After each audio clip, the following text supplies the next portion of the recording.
At the end of December 2021, an underwater volcano with a rather exotic name, Hunga Tonga, woke up after several years of sleeping.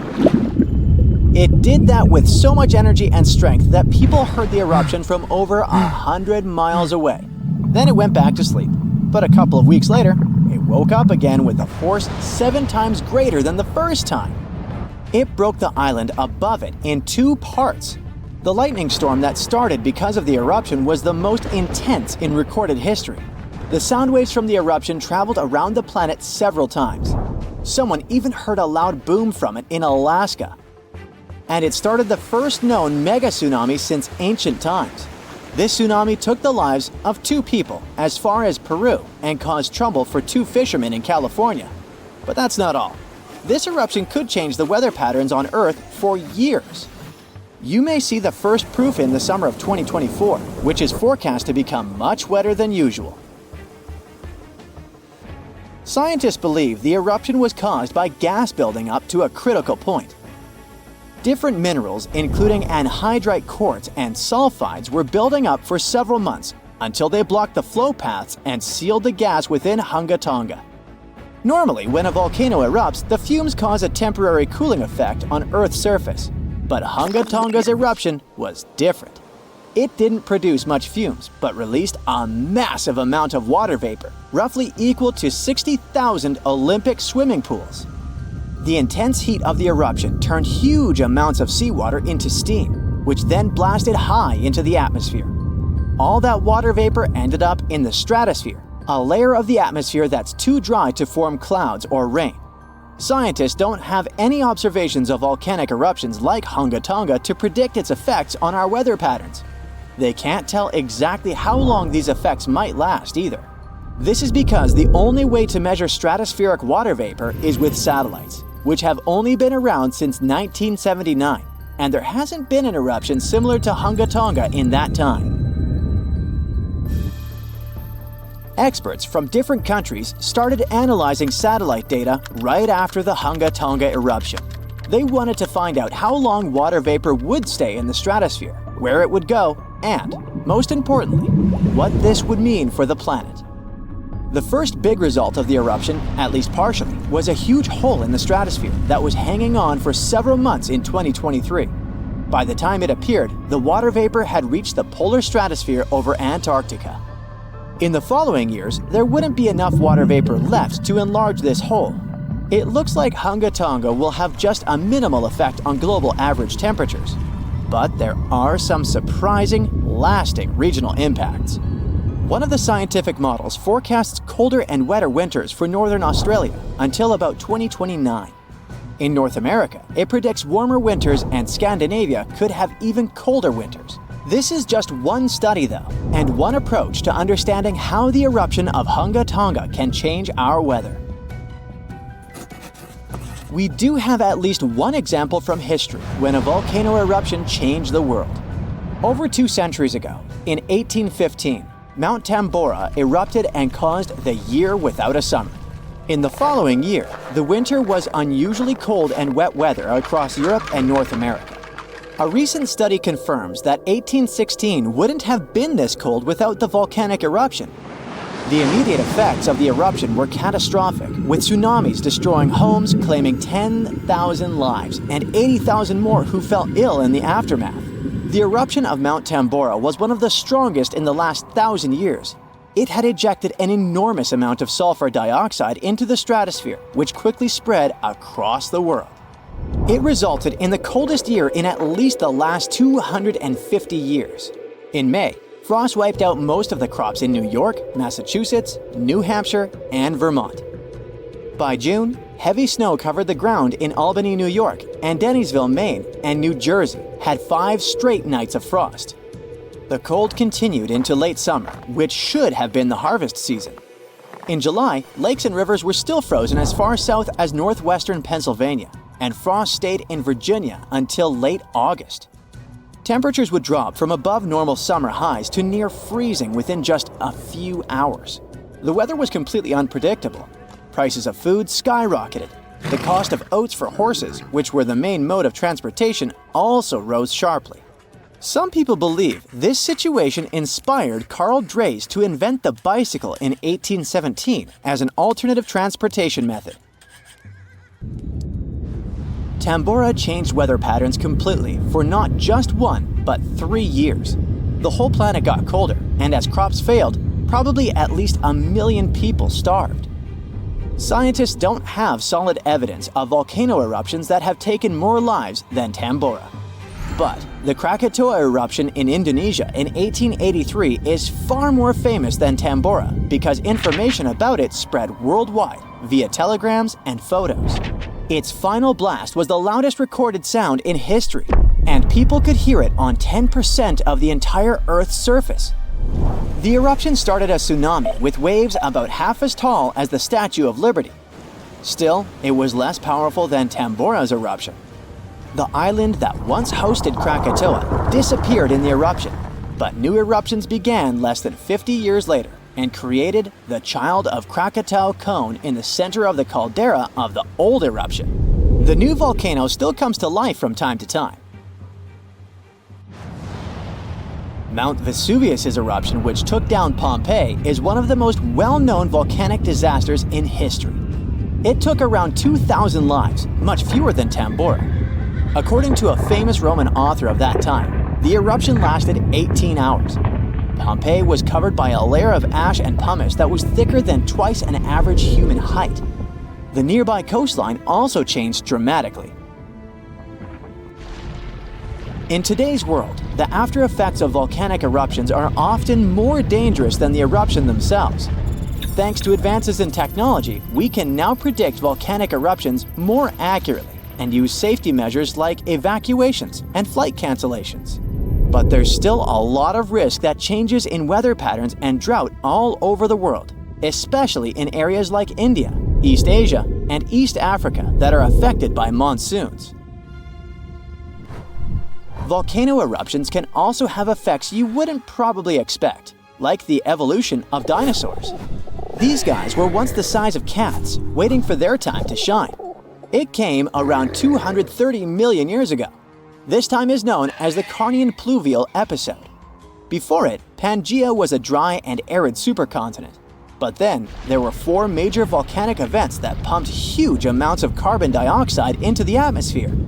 Global temperatures and humidity spiked because of it. These massive eruptions most likely happened because of the Wrangellia Large Igneous Province eruption in what is now British Columbia and Alaska.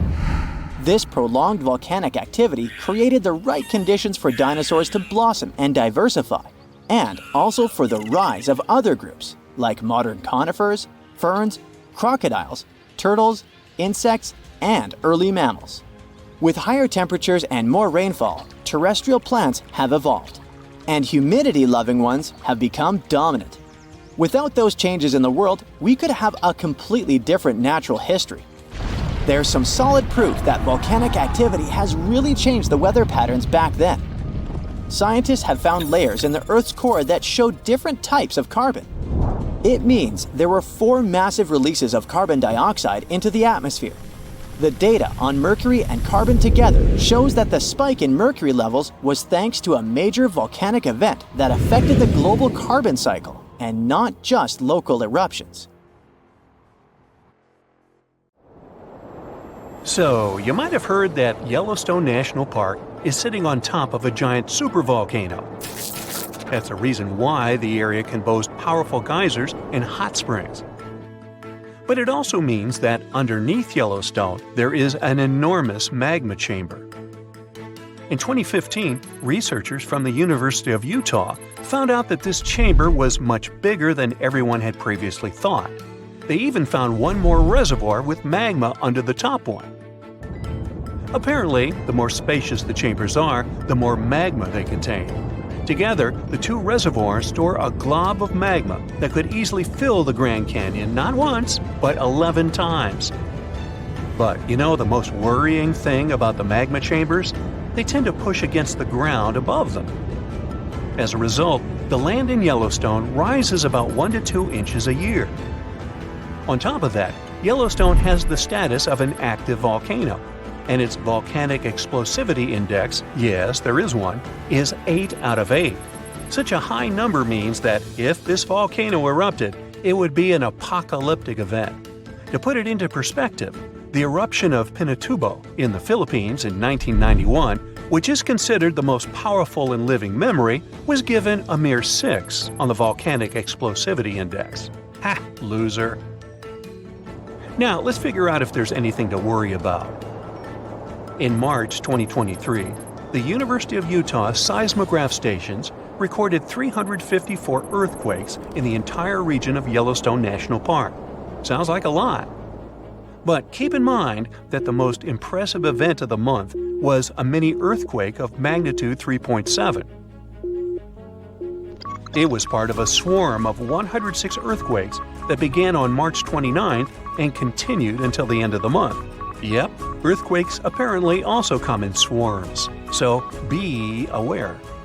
Experts say that Yellowstone's seismic activity is, well, kind of more active than usual, but it's really nothing serious.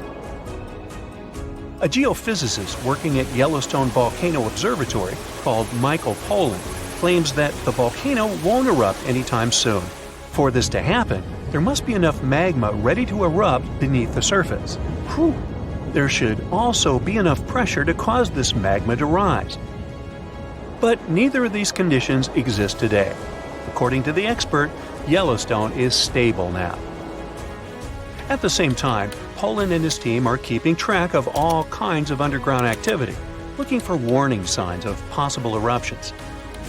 Some of them can be the frequency of earthquakes and ground deformation. Thousands of mini earthquakes, coupled with extreme changes in the surface of the ground in that area, can be alarming. The team also monitors the temperature of the park's thermal features. That's another noteworthy sign of a potential disaster: park-wide changes in geyser activity, as well as gas and thermal emissions.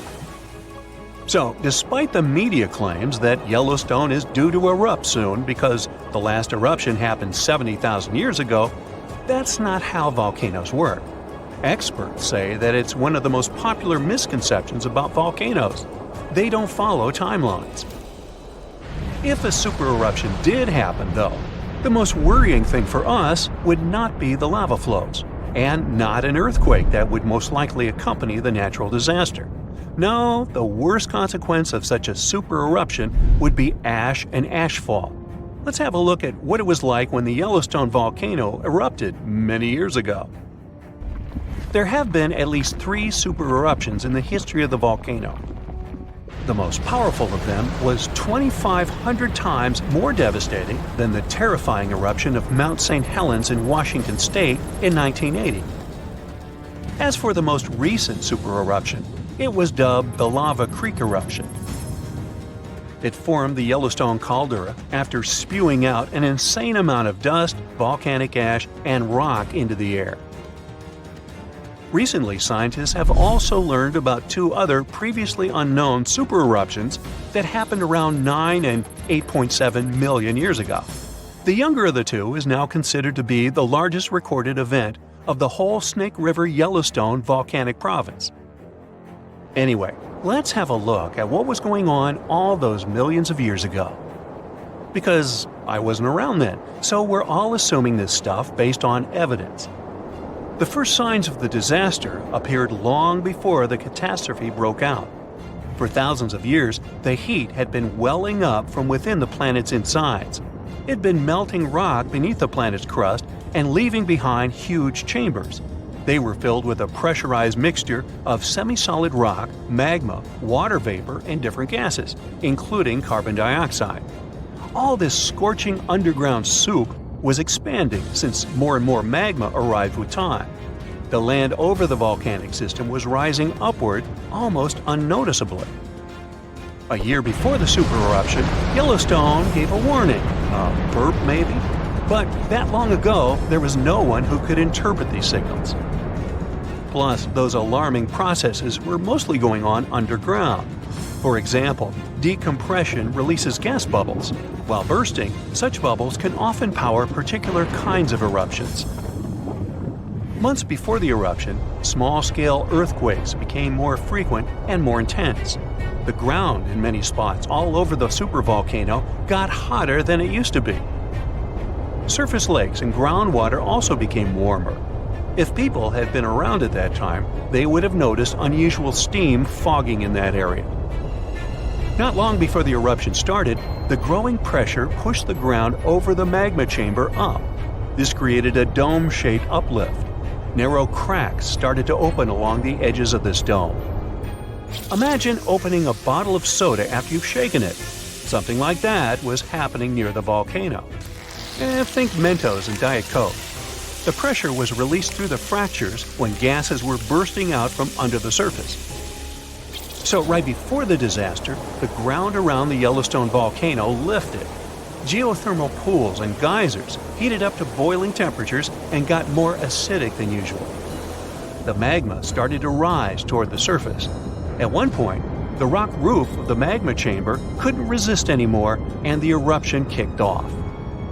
Small but constant tremors began to move the ground days before the catastrophe. But the real shaking didn't start until several minutes before the eruption. With a deafening roar, a massive column of lava and ash hurled up into the air. Within several minutes, a pyroclastic flow rushed across the area at a hurricane-force speed. Such a flow is a liquid mixture of half-solid lava pieces, volcanic ash, and hot, expanding gases. It looked like an extremely hot, toxic snow avalanche. With a temperature of about 1,300 degrees, it was burning everything in its path. The volcano kept pumping ash for days on end. For all living creatures, ash fallout was one of the most dangerous consequences of the eruption. Volcanic ash turns into glassy cement within seconds of being inhaled. Most animals didn't have a chance to survive. Even thick trees started to collapse under the weight of this dense substance. It only took a couple of days until a thick layer of ash covered huge territories. After the ash got into the stratosphere, the temperatures all over the world started to drop. The eruption was rich in sulfur, which is an effective sunblocker. That's why it soon got so cold that there was no summer in the whole world for the next several years. Animals couldn't find food and clean water. This natural disaster, called the Gray's Landing supereruption, was colossal. That's how researchers described it in their recent studies. It affected a huge territory. The streams of lava enameled an area as large as New Jersey in scorching hot volcanic glass. It instantly sterilized the land surface, wiping out all the plant life that had been thriving there before. Now, if such an eruption were to happen these days, it would cover Colorado, Utah, and Wyoming with almost 3 feet of toxic volcanic ash. Many regions would be plunged into darkness. Even the coast, where most Americans live, would experience problems with the spread of the ash cloud. It would destroy crops and contaminate pastures, ruin power lines and electrical transformers. Well, so I'm sure you'll agree with me, it's a good thing that such a disaster isn't expected to occur anytime soon. Hey, we got enough other stuff on our plate. Day 1. A small but powerful tremor is shaking the city of Naples, Italy.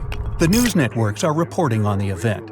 The experts believe that Mount Vesuvius, the stratovolcano on the Gulf of Naples, will explode soon. But when? It's erupted many times in the past. In fact, that's how it got its shape. It's made of multiple layers of hardened lava, pumice, and ash. Vesuvius last erupted in 1944, but a major blast happened there nearly 2,000 years ago. It buried the Roman towns of Pompeii and Herculaneum and decimated the surrounding areas.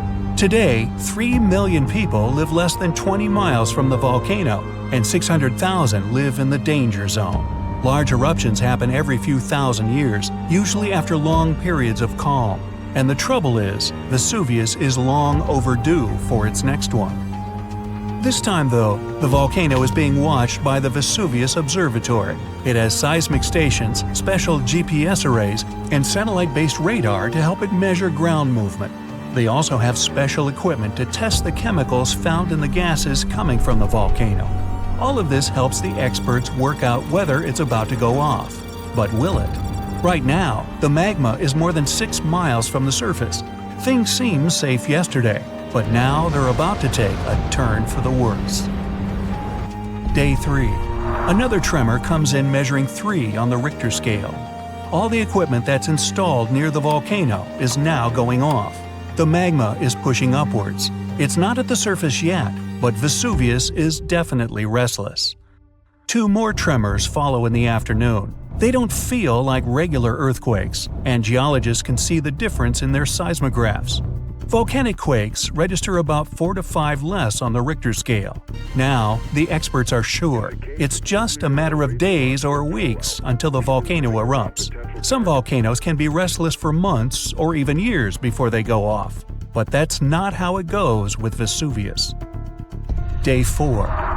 The ground starts to crack open, as if a giant creature is trapped in the Earth's crust and is trying to desperately get out for some air. Steam escapes from the little cracks in the soil. Certain areas are hotter than others. If you went there, it would feel like you walked straight into an oven, and it would be hard to breathe. Some sheep got too close to the mountain and passed out. When the farmer found them, he almost collapsed too, not from the heat, but from the gases. Carbon dioxide and hydrogen sulfide are being released into the air. The entire area around the volcano smells like rotten eggs, and many of the forest animals are now staying clear. The nearby trees have been absorbing these gases from the soil for days on end now, and they're starting to turn brown. The carbon dioxide levels in the area are skyrocketing, and all the detectors are beeping constantly. Day 6. The tremors are getting more frequent. Experts at the Vesuvius Observatory monitoring the volcano say the quakes are coming from the magma that's being pushed upwards. A few hours later, the national emergency alert goes out. Thousands of local people have around 15 days before the volcano erupts, and they need to evacuate their homes. The 600,000 people in the danger zone start to pack their suitcases and leave in cars and trucks. There's chaos everywhere. But in all that disorder, some people are standing still. They look around, trying to understand what's really going on. A few of them are taking photos of their homes. Others are streaming all the confusion on social media. But the senior citizens are just standing outside, looking at their houses one last time. They hope this is all just a false alarm. It's happened before, but who really knows? Day 7. It was a sleepless night. Plenty of the locals have already left. Some good people from other towns drive to the area to help the residents evacuate faster. There's a massive traffic jam, but everyone expected it. This is why the evacuation started early. Ferries, trains, and buses have canceled their services to help the evacuees. They're all working on a tight schedule to make sure everyone gets out safe without any delays. Some people refuse to leave, but their neighbors eventually convince them to go. It will take 7 days to evacuate everyone, and these people will spread out to other areas of the country, not just to the nearby safe regions. Day 10. More than half of the residents have now left the red zone. After the chaos, there's now silence, and it's interrupted by the eerie sounds of the tremors. Animals are being evacuated too. Many people are now trying to save as many animals from the forest as they can find. Day 16. All 25 of the towns that were at risk have now been evacuated. The red zone is empty. But the tremors are getting stronger, as the volcano is a pressure cooker ready to explode. White smoke rises from the large opening on the mountaintop and the vents on the side. The molten rock moves toward the surface, and the pressurized gases form bubbles, just like the ones you see when you boil food. Suddenly, there are some loud booms, and then an explosion. It's loud enough to be heard thousands of miles away, and the shockwave is felt throughout Italy. Volcanic rock is thrown up into the air. A thick black mushroom cloud forms and expands into the sky. The birds abandon their nests and fly away in huge flocks. The red-hot lava is now spewing out of the volcano like a fountain. As it flows downward, it obliterates everything in its path. Then there's a volcanic landslide. Part of the cone-shaped mountain falls off, and millions of tons of soil and rock break loose from the volcano's side and tumble down. The lava spreads on the slopes, and it slowly slides down into the forest and the farmlands. The plume of ash, pumice, and other kinds of rock has risen so high into the sky that people can see it from Rome. Then the tower of debris starts falling back to Earth. First comes the ash, then chunks of rock. The ash in the atmosphere is so dense that it's hard to breathe. The lava slowly spreads across the area and pulls down all the trees. All the nearby towns are shrouded in darkness and smoke. Buildings collapse, and all around there's a mixture of heated, poisonous gas and rock moving faster than a car. Other rocks and more volcanic ash fall miles away from the volcano, hitting cars and destroying roofs. The sky is completely black as the lava keeps on coming. Slowly, all the nearby towns are submerged beneath the molten rock. Some of the lava even reaches the sea. Gigantic white steam covers the shore where it falls in, and the magma turns black. Now, a weird neon blue fire appears on the slopes of Vesuvius. This is caused by burning sulfuric gases. They're escaping at high pressure from the cracks in the volcano's surface. When they come into contact with the air, they ignite. These blue flames can reach 16 feet into the air. Now, all nearby flights are canceled, and many planes have to change course to reach their destination. Ever since the national alert, no planes have been allowed to fly over the volcano. The clouds of volcanic ash can damage jet engines and other plane components. The water supply is now contaminated by streams of volcanic ash, and it smells unbelievably bad. In just a short amount of time, all that magma has made entire towns vanish. Only the roofs of taller buildings can be seen. After the big and explosive eruption, there are some smaller and quieter ones. At this stage, nobody knows if the volcano has stopped erupting yet, and absolutely no one can go anywhere near the area. 10 years later. Most parts of the red zone are now hidden under hardened but still warm lava, including the ancient site of Pompeii. Some people have started to forget about what happened. Others have begun their new lives elsewhere, and some don't even want to think about what happened to their old homes. But several of them are counting the days until they can go back. 100 years later. You're walking in what appears to be a wasteland of volcanic ash. You suddenly realize that you're standing on top of your great-grandparents' town. Everything is now submerged under a thick carpet of solidified lava. But below it all, just about everything is still intact, completely frozen in time. It happened around 8.7 million years ago. All of a sudden, vast grasslands started to open. Clouds of volcanic gas and ash covered the sky. Flows of lava streamed down the hills and across the plains. Within minutes, black volcanic glass started to rain from above, wiping out animals, crushing plants. It didn't take long before the land caved in, opening giant pits filled with red-hot magma. It was the greatest eruption of the Yellowstone supervolcano. This giant, which is actually one of the largest active volcanic systems on the planet, wasn't named super volcano for nothing.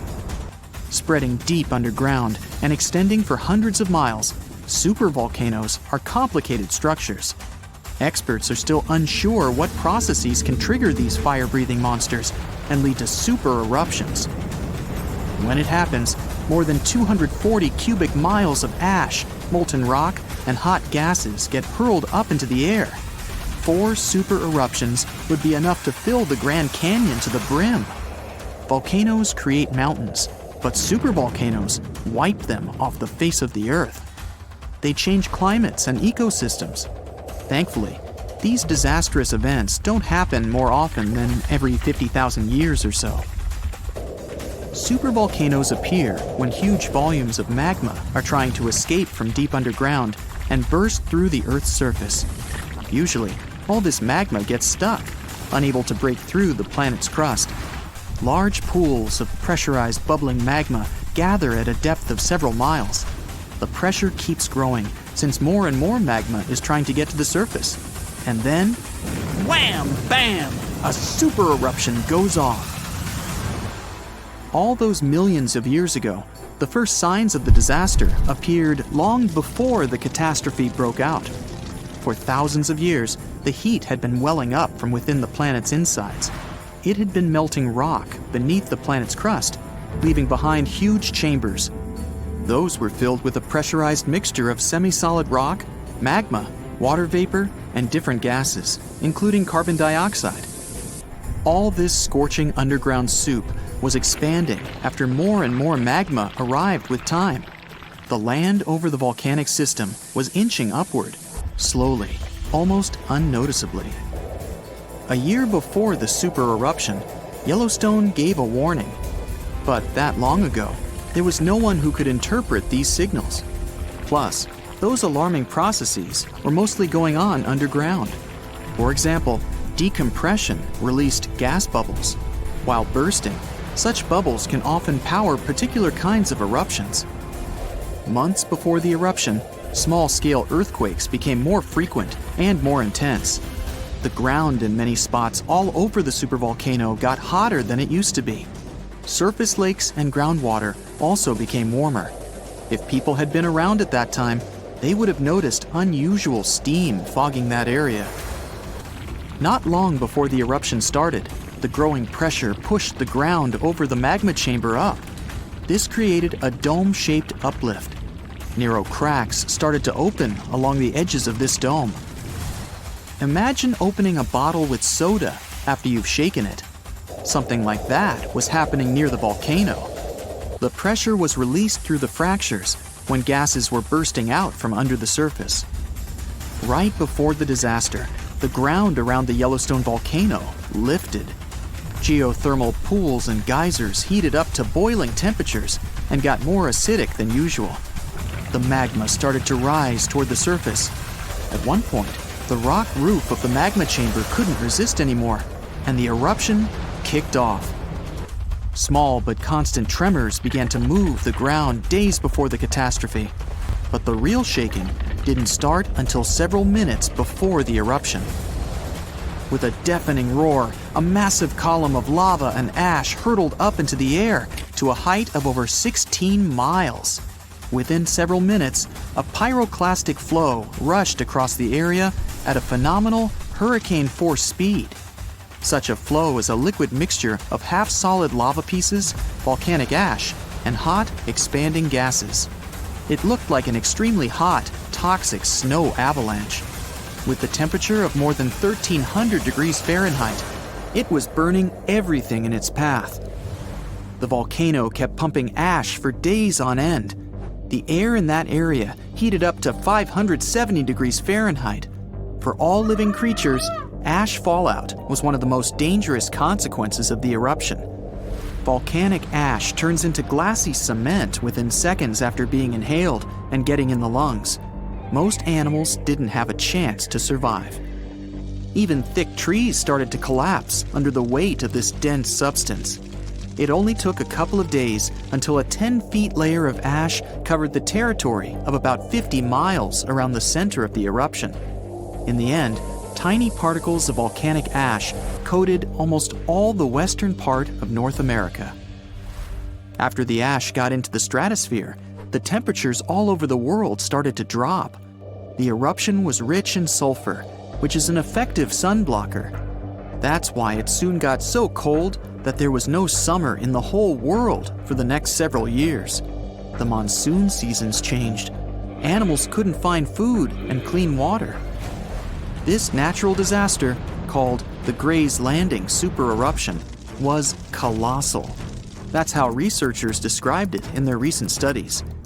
It covered more than 8,900 square miles of what's now southern Idaho and northern Nevada. The streams of lava enameled an area as large as New Jersey in scorching hot volcanic glass. It instantly sterilized the land surface, wiping out all the plant life that had been thriving there before. There have been at least 3 other supereruptions in the history of the Yellowstone volcano. They happened 2.1 million, 1.3 million, and 64,000 years ago. They were 6,000, 700, and 2,500 times more powerful than the devastating eruption of Mount St. Helens in Washington state in 1980. The most recent supereruption was dubbed the Lava Creek eruption. It formed the Yellowstone caldera after spewing out 240 cubic miles of rock, dust, and volcanic ash. These days, Yellowstone National Park is a mind-boggling collection of 10,000 mud pots, hot springs, geysers, and vents emitting volcanic gases.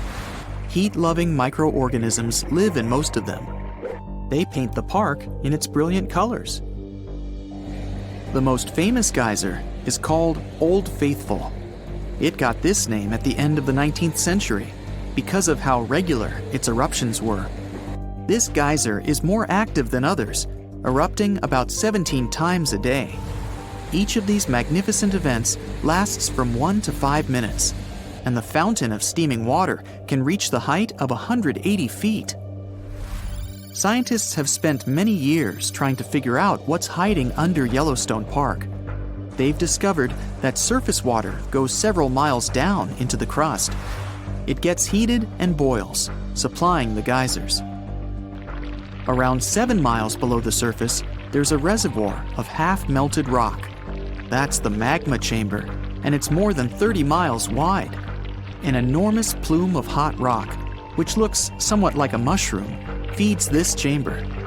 It rises from the depth of 400 miles, traveling through the planet's upper mantle, a thick layer of mostly solid rock. Sometimes, this plume overheats the magma chamber. The land in that place lifts, and tiny earthquakes help some liquid escape to the surface. The pressure inside the chamber drops, and the ground lowers again. Since 2004, some parts of the Yellowstone caldera, which is a clever word for a volcanic crater, have been surging upward much faster than usual. The rate's been almost 3 inches per year. No uplift has been that quick since scientists started close observations in the 1970s. And still, experts are sure the supervolcano doesn't present any danger these days. For an eruption to happen, the magma inside has to be at least 50% molten. With Yellowstone, this number is just 5 to 15%. Even if there's some volcanic activity, it's more likely to be a spurt of oozing molten rock, known as a lava flow. It does present some danger, but it's easily avoidable. Or it can be a hydrothermal explosion. Then, a large volume of superheated water trapped below the surface will rapidly turn from liquid into steam. This steam, along with boiling water, mud, and pieces of rock, will burst through the surface with great force. Then, the debris will litter the area of up to several miles in diameter. So, you notice anything weird? Recently, there have been alarming changes in the water levels in different parts of Yellowstone Lake. At the same moment, the water level can be rising on one side of the lake and falling on the other. Ooh, it looks as if the lake basin gets lifted by some underground forces. Can it be a sign of a looming disaster? Geysers, mud ponds, and hot springs turn Yellowstone National Park into some extraterrestrial world. And all these wonders are fueled by a mighty supervolcano. Supervolcanoes produce super eruptions. When it happens, they launch more than 240 cubic miles of ash, molten rock, and hot gases up into the air. To make it easier to imagine, 4 super eruptions could fill the Grand Canyon to the brim. The Yellowstone giant was thought to be responsible for at least 3 enormous eruptions and countless smaller ones. In that region, the volcanic deposits are scattered over tens of thousands of miles. Scientists believe they had been created by many weak eruptions.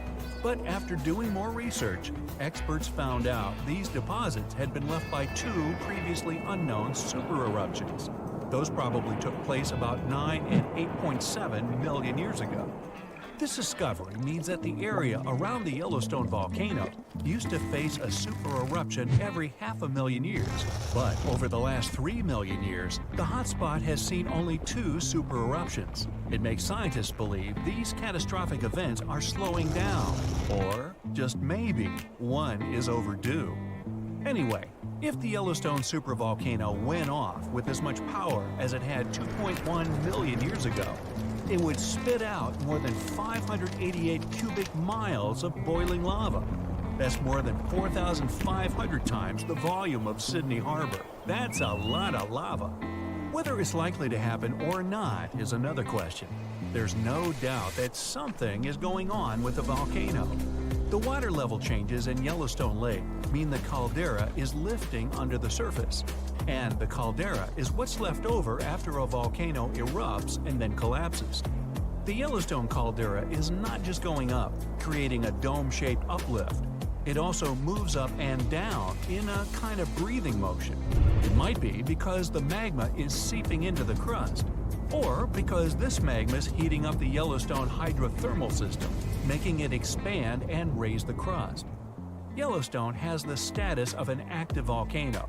Its volcanic explosivity index is 8 out of 10. Such a high number means that if this volcano erupted, it would be an apocalyptic event. Right before the disaster, the ground around the national park would lift.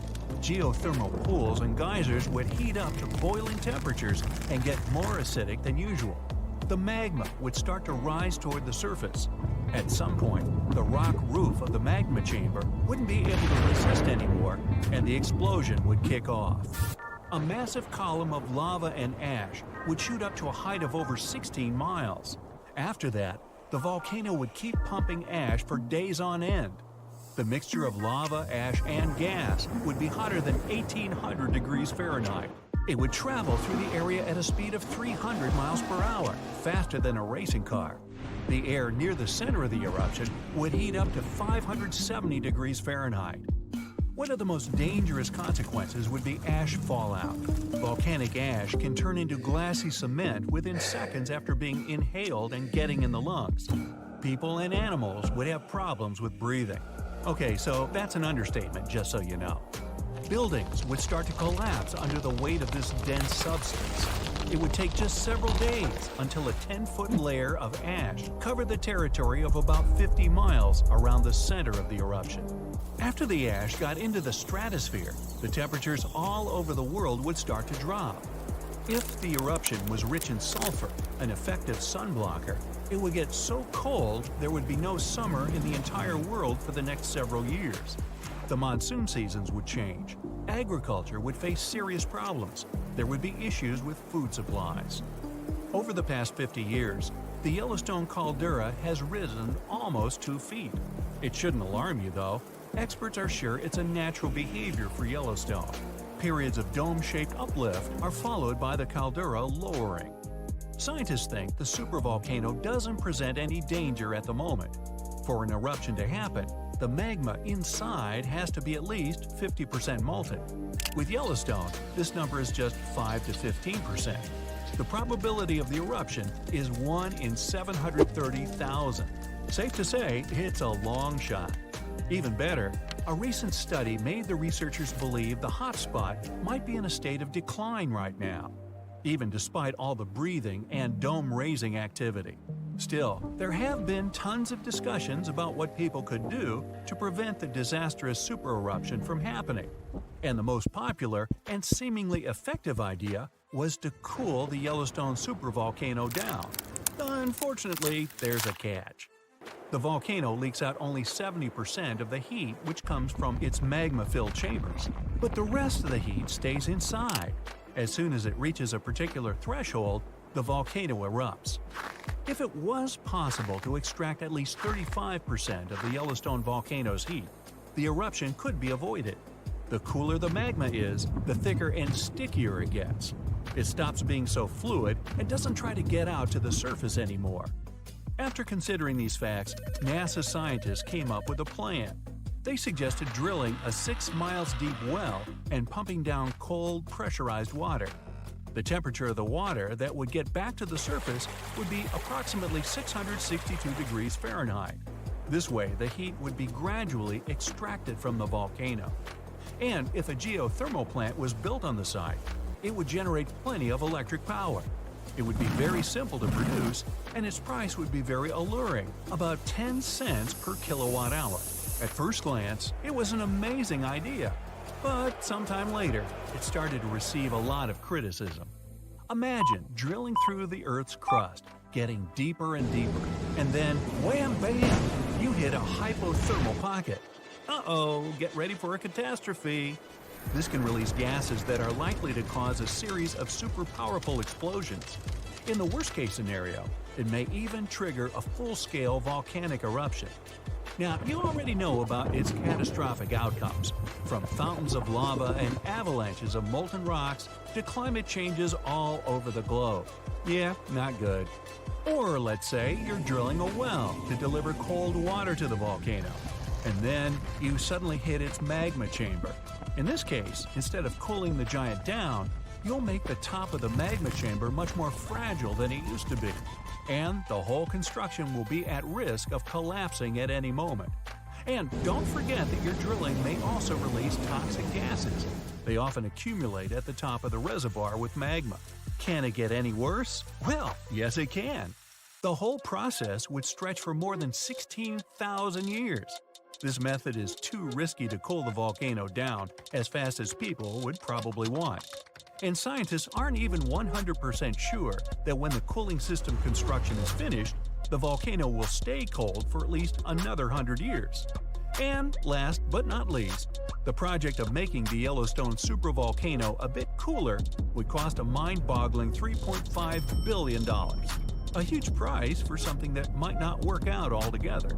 Oh, by the way, Yellowstone isn't the only volcano that has a lava dome that's lifting at the moment. Lava domes are created when magma gets to the surface and then gathers around the vent. Scientists have found one of those inside an underwater volcano in Japan. This dome is more than 2,000 feet high and more than 6 miles wide. Even though the Japanese supervolcano seems to be sleeping, experts don't let their guard down. A volcanic system can go from being calm and docile to teetering on the edge of an eruption in the blink of an eye. Another massive dome is growing in the central Andes, on top of the planet's largest active magma store. The Altiplano Puna Plateau, well, there's a tongue twister, and where the dome was found, is the second highest plateau in the world, and the dome itself is more than half a mile tall. You might wonder how come experts have known nothing about this enormous uplift until recently. The answer is simple. It was hidden within the plateau. It's an arid region littered with volcanoes, and it stretches for thousands of miles.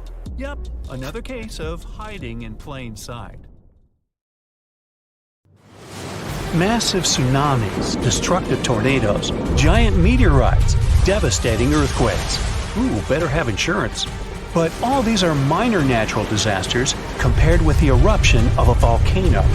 Some volcanoes can destroy a city, as it was with Pompeii, or some islands in the Pacific Ocean. But there's a dangerous type of eruption that can destroy all life on the planet. This type is called flood basalt. But first of all, let's figure out what a volcano is. Rivers of hot liquid metals and incandescent rocks flow deep inside our planet. And the deeper it gets, the hotter they are. The source of this hot mass is the mantle, which is the middle layer of Earth, located between the core and the crust. These fiery streams are called magma, and it flows everywhere. But we don't feel its heat because of the thick layer of our planet's crust. Magma is lighter than the crust, so it always tries to break out to the surface. And in some places, it succeeds. At the junctions of tectonic plates, it splashes out when one plate moves under a thicker one. When magma reaches the surface, it becomes lava. This substance burns the ground around and cools down quickly. It hardens and forms a new layer of rock. The following splash of magma falls on the top of this layer. Thus, a mountain appears layer by layer over millions of years. And in its mouth, a fault of tectonic plates splashes out magma. This mountain is called a volcano. It spits lava and ash into the sky, then falls asleep and wakes up again during seismic activity. Now imagine that several giant volcanoes begin to splash out an infinite amount of magma. It just doesn't end and covers an entire continent. This is a flood basalt, and one day it did happen. About 252 million years ago, in the northern part of our planet, a lot of magma accumulated under Earth's crust. Trillions of tons of hot rock were concentrated in one place on a gigantic territory. And gradually, all this fiery energy began to seep out of the ground. Hot gas started to come out in different places in this territory. The ground shook endlessly, and the crust rose hundreds of feet. all pointing to the approach of an imminent catastrophe. And then, at some point, magma began to pour out. Giant fountains of fire burst out of the ground. Do you know these geysers in Iceland? So imagine the same things, but dozens of times higher and with hot lava and ash instead of water and steam. The ash and lava flows were so strong that they reached the clouds. Under Earth's crust, there was a gigantic bubble of magma, and it squeezed out fiery jets under the pressure of rock and ground. The rift was getting bigger. Magma was flowing out everywhere. It began to fill the entire North Continent. The flood of lava spread wider and wider. The streams of molten rock seemed endless. Layers of molten basalt rock overlapped one another, forming a giant tsunami of lava 160 feet high. It poured out of the ground for hundreds of thousands of years, flooding forests, rivers, lakes, and meadows. At the same time, billions of tons of volcanic ash rose into the sky, which could lead to a volcanic winter, since sulfur dioxide in the ash reflected the sun's rays. This might have lowered the temperature on the continent by several degrees. Then, dust and ash probably condensed and formed giant clouds that watered the surface with toxic acid rain. But after that, the cooled lava formed a giant thick shield, preventing magma from seeping out of the endless fire bubble. The global catastrophe was over, but only for a short time. Trillions of tons of magma were still flowing under a thick layer of solid basalt. The fiery rivers couldn't reach the top, so they spread out to the sides. As a result of this expansion, huge nets were formed under the thick rock. They ran in different directions like a spider web and heated Earth's crust. Gases started coming out from under the surface again. More and more energy accumulated there until an explosion of unimaginable force occurred. In addition to magma, carbon dioxide and ash escaped to the surface. They filled the atmosphere and caused the greenhouse effect. The temperature on the whole planet increased by several degrees. This release provoked another catastrophe that began in the ocean. There were deposits of methane, an explosive gas, on the seabed. Under ice-cold water, the methane was frozen and harmless. But the greenhouse effect in the atmosphere warmed up the entire ocean. Millions of tons of methane began to rise to the surface. This gas is more potent than carbon dioxide. Therefore, when it hit the atmosphere, the temperatures on Earth increased again. The whole globe turned into a hot sauna. In previous cool and humid places, the temperature reached those of a modern Sahara. Of course, most animals and insects couldn't survive such a cataclysm, but ocean life took much more damage. The heat and methane reduced the amount of oxygen in the ocean. Fish and other marine life couldn't survive in such conditions. New problems appeared when anaerobic bacteria started to multiply in non-oxygen water. They fed on methane and carbon dioxide and released hydrogen sulfide, a toxic substance that poisoned water even more. About 75% of land animals and 95% of the ocean's inhabitants went extinct. This flood basalt eruption was the only disaster in the planet's history that destroyed almost all plants and significantly reduced the insect population. Several species of the hardiest animals managed to survive in these conditions. The planet took about 10 million years to recover completely. After that, evolution began a new process of developing life. And here are two pieces of news. The bad one is that flood basalt will happen again and will be no less devastating than 252 million years ago. The good news is that it will happen in hundreds of millions of years. But when that happens, humanity will need to be prepared. It will start on the ocean floor. First, lava fountains miles high will begin boiling the water and emit sulfur dioxide into the atmosphere, where it will reflect sunlight. Along with ash and magma, a massive amount of water vapor will rise into the air. Livestock won't survive, and people will have breathing problems. Acid rain and increased humidity caused by the evaporation of the oceans will lead to the corrosion of buildings. All flights will be canceled. People will have to wear gas masks. Many animals won't be able to handle this eruption, but humans will adapt quickly. But then another and another eruption will follow, and this endless catastrophe will soon deplete the resources of humanity. plants and trees won't recover so fast, and oxygen production will be significantly reduced. Let's hope that humanity will have colonized other planets, including those outside the solar system by that time. And now, let's jump back to the present. About 70% of the seismic activity associated with volcanoes occurs underwater. So let's see how ordinary volcanoes on the ocean floor work. Water, as well as land, rests on tectonic plates. Therefore, if their structure is broken at the joints, magma seeps through them. But unlike terrestrial volcanoes, lava here doesn't spread in different directions, burning everything it meets. It solidifies under the pressure of cold water. Underwater volcanoes can erupt for a long time with breaks in between. Magma covers the seabed. After another 100 or 1,000 years, a new eruption begins and a new layer of rock forms over the previous one. Over millions of years, layer by layer, magma is rising. And then, one day, a volcano rises out of the water. Magma splashes out of it and increases its height. And now we have a large volcanic island. Then the volcano falls asleep and life appears on the newly formed piece of land. Magma flows from the planet's mantle, filled with various chemical elements. This hot mix saturates the soil with useful substances and thus promotes the growth of plants and trees. Then birds and other animals arrive there, and the volcanic island turns into a paradise. Then humans arrive and pave over paradise to put up a parking lot and a franchise burger joint. If you've ever been to Yellowstone National Park, you were probably mesmerized by its geysers, which spew superheated water and steam high into the air. But an even more intriguing thing actually hides underground. I'm talking about that underfoot plumbing system that makes those grand eruptions possible. About that, there's good news.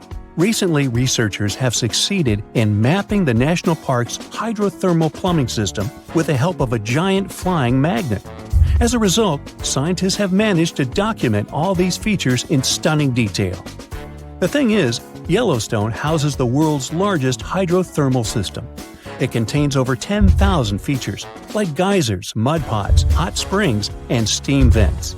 They're fed by a network of underground water pathways. Those get overheated by magma flowing underground. It causes the water to rise to the surface. Now, no one actually knows much about the workings of this system, but the newly created maps might finally shed light on it.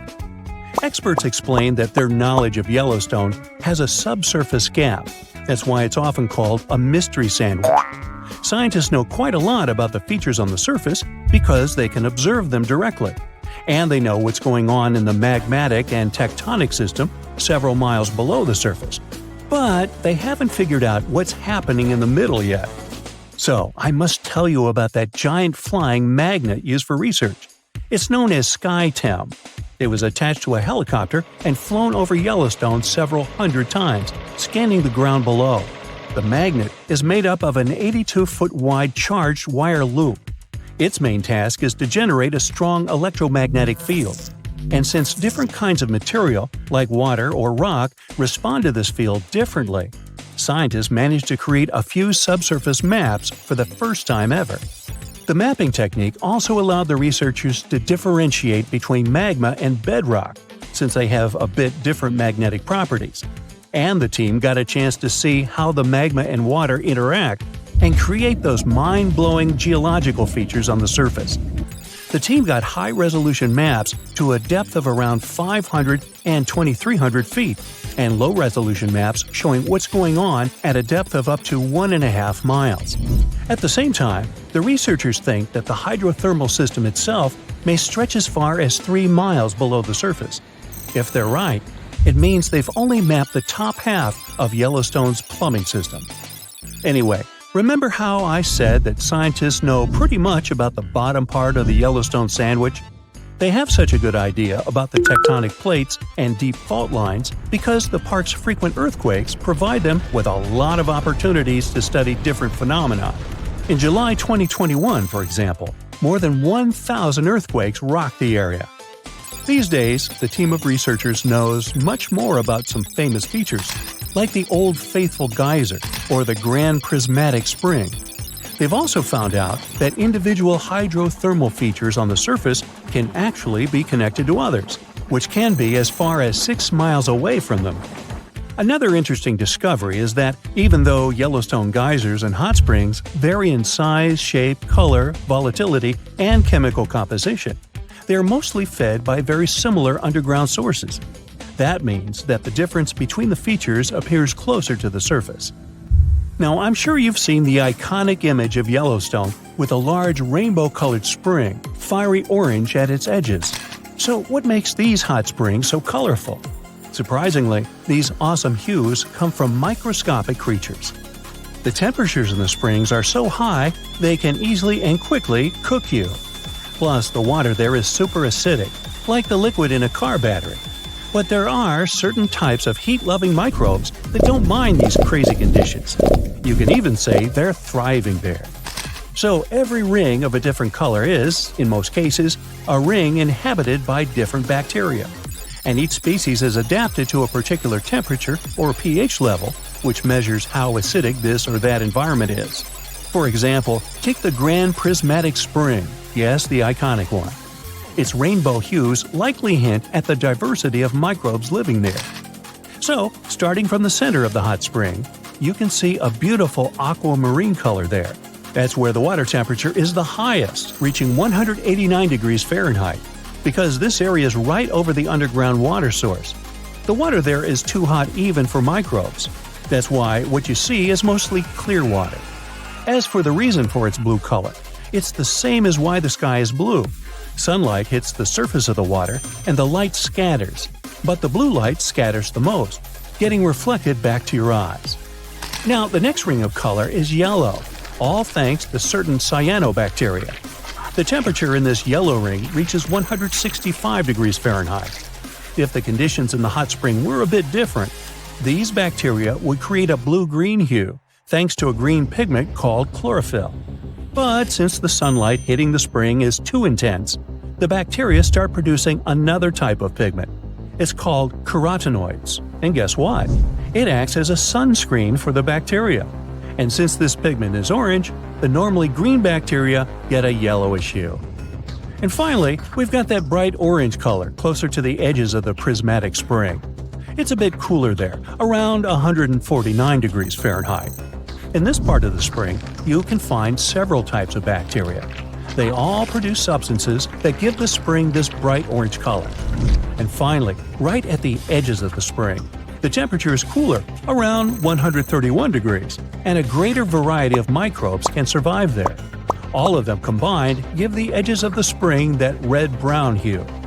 But scientists believe that people and their activity may have influenced the colors of Yellowstone's hydrothermal features. For example, in the past, the temperatures in the Morning Glory pool used to be much higher than they are today. That's why its color was a deep blue. But trash has started to accumulate in the pool, and some of it clogged the vent. This caused the temperatures to drop, which led to microbial growth. As a result, that pretty blue color turned into orange-yellow. As for Yellowstone's geysers, the most famous one is called Old Faithful. It got this name at the end of the 19th century because of how regular its eruptions were. This geyser is more active than the others, erupting about 20 times a day. Each of these magnificent events lasts from 1 to 5 minutes, and the fountain of steaming water can reach a height of 180 feet. Now, while talking about Yellowstone National Park, we can't but mention Yellowstone supervolcano, right? Supervolcanoes appear when huge volumes of magma are trying to escape from deep underground. Eventually, they burst through Earth's surface. Sometimes all this magma gets stuck, unable to break through the planet's crust.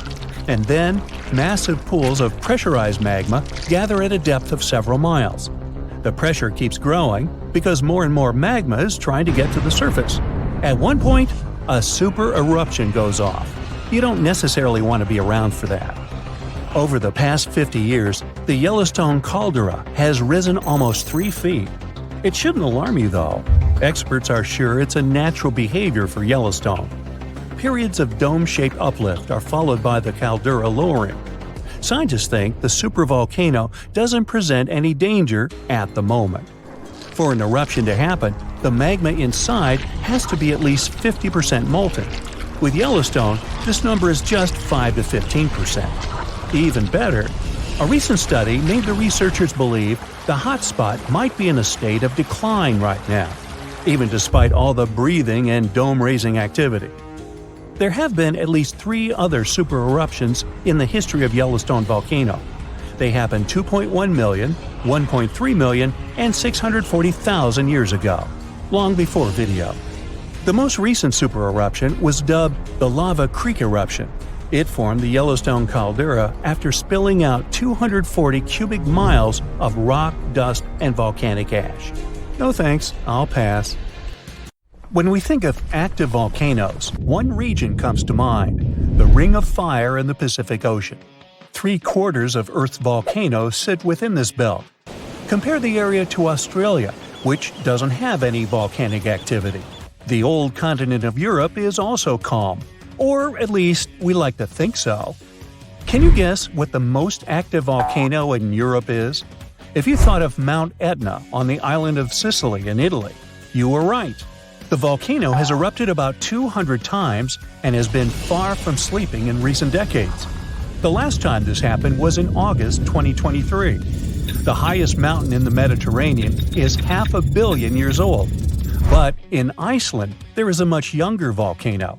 It sprang into action on the 10th of July 2023. In the afternoon, 3 fissures appeared in the ground on a peninsula in the southwest of the island. This was at a base of a small mountain peak. Its name means Little Ram in the local language. The volcano spewed molten lava high into the air. There were also gas plumes in the area. But the scientific community wasn't surprised by the event. They already knew about the volcanic area that stretches between the cities of Reykjavik and Keflavik. Its name is hard to pronounce. Hey, I want to buy a vowel. It had already erupted during the previous 2 summers. This activity came after 8 centuries of dormancy. In the days leading up to the latest eruption, seismologists, the scientists who study earthquakes, recorded over 12,000 tremors. When the ground opened up in July, the fissures were over 1.5 miles long. The following morning, 2 of them closed. All the lava was now coming out of the last fissure. It grew into an elongated cone, the simplest shape of volcano we are all familiar with. The lava soon filled a large crater. It grew almost 100 feet tall during the first week, and it is still growing. On the night when the eruption started, lava spread out in all directions. Its cinders set ablaze the dry moss in the vicinity. Local authorities closed off the surrounding area. There were toxic gases from the volcanoes and smoke from the burning moss. Firefighters flocked to the area. After a week, they proclaimed the area safe. Visitors soon came to witness the birth of Europe's youngest volcano. This form of tourism is quite developed in Iceland. People come from all over the world to watch active volcanoes. The land of fire and ice is home to more than 130 volcanoes. Some 30 of them are active. Now, I know what you're thinking right now. Is volcano tourism safe? In Iceland, it is. The country's authorities research and constantly monitor all of the hotspots. The island is dotted with several dozen seismic stations. These help researchers accurately predict future eruptions, and emergency services are accustomed to these sorts of events. They can quickly cordon off danger zones. This is what happened in 2010. A volcano in the south of the island, the name of which everyone struggled to pronounce, erupted. It spewed out a plume of steam and ash that was 7 miles high. This wasn't a fun time to be an air traveler. Winds carried the enormous plume southeast toward northern Europe. Many countries closed their airspace for several days for safety reasons. The volcano erupted in March, but the Earth was shaking from January the same year, so seismologists knew that an eruption was approaching. When it comes to the continent's youngest volcano, the tourist infrastructure is already there. Visitors can leave their cars at a designated parking lot. Then they go on a 5-hour-long trek. This leads to a viewing deck. Tourists are so close to the epicenter that they can feel the heat haze from the crater. The sight is the most impressive at nighttime. Safety is never a concern. Scientists regularly chart out hazard maps that outline the borders of lava fields. This way, visitors who stick by the rules are never in harm's way. More than a week after the eruption started, a section of the crater collapsed. Lava flowed downhill west of the volcano. This majestic smoldering hot river is slow-moving lava. Scientists categorize it as an AA type. The term is Hawaiian. It describes basaltic lava that has a rough and brittle surface. The flow is composed of broken lava blocks that are called clinkers. They fall off as the substance flows. This reveals red-hot areas. The cooler sections of lava are gray and black in color. When it moves forward, it produces a distinctive sound like shattering glass. Nearly a month after the eruption of the new volcano, we got aerial footage of an interesting phenomenon. A tornado formed directly over the lava flow. This occurs due to the high temperatures in the area. When the conditions are right, a column of heated air can easily turn into a mini tornado. Scientists observed a similar event happen during the 2018 eruption of Mount Kilauea in Hawaii. The lava fields of Europe's second-largest island tell the story of the creation of Iceland. It sits above the place where the North American and Eurasian plates meet each other. Tectonic plates are huge, rocky chunks of Earth's most outer layer. There are roughly 20 of them. They rest on a partially molten layer of rock. All the lava we see on the surface starts its journey here. You could say that these plates float on molten rock. Their boundaries are unstable, so when two plates grind past each other, they release tremendous amounts of energy. The formation of volcanoes is one result. These are places where the molten rock travels upward to the surface. Iceland began to form some 60 million years ago. The tectonic plates under the ocean drifted apart. Enough lava piled up on the surface to create solid ground.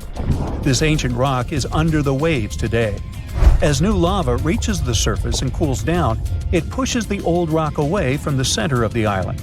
That's why the oldest parts of Iceland aren't 60, but only 16 million years old. The country's active lava fields are young in geological terms. Some of them are under 1,000 years old. Scientists consider the island a hot spot for volcanoes, pun intended. Nearly a third of the basaltic lava that reaches the Earth's surface in recorded history came from Icelandic eruptions. Fissure swarms, like the ones before the 2023 eruption, cover 30% of the Nordic country. For this reason, only a quarter of the island is inhabited. Norse Vikings were the first people to settle in Iceland at the beginning of the 10th century. Nature threw them a loud welcoming party. Just a few years after their arrival, they witnessed one of the greatest volcanic eruptions in history. Vikings came from a region without volcanoes, so they had no clue as to what was going on. Today, Icelanders are used to such events. This is good because their homeland is entering a new era of volcanic activity. Volcanologists suspect that recent events are an introduction to decades of more frequent eruptions. The peninsula that is home to Earth's youngest volcano is just 17 miles southwest of Iceland's capital city. It's been dormant for a long time. Present-day eruptions there are a reminder that the natural processes that created Iceland are still ongoing. Recently, scientists discovered that there's a historical link between volcanic eruptions in the north of Europe and glaciers. Our planet went through at least 5 major ice ages. These were exceptionally lengthy periods when the average temperature on Earth dropped. The result was the expansion of ice sheets across northern Europe and North America. The last ice age ended some 10,000 years ago. Researchers are still trying to fully understand how these glacial periods affected volcanic activity. They suspect that the sheer weight of all that ice disrupts the flow of magma underground. When glaciers retreat, the pressure is lifted. This makes it easier for lava to flow upward to the surface where it bursts.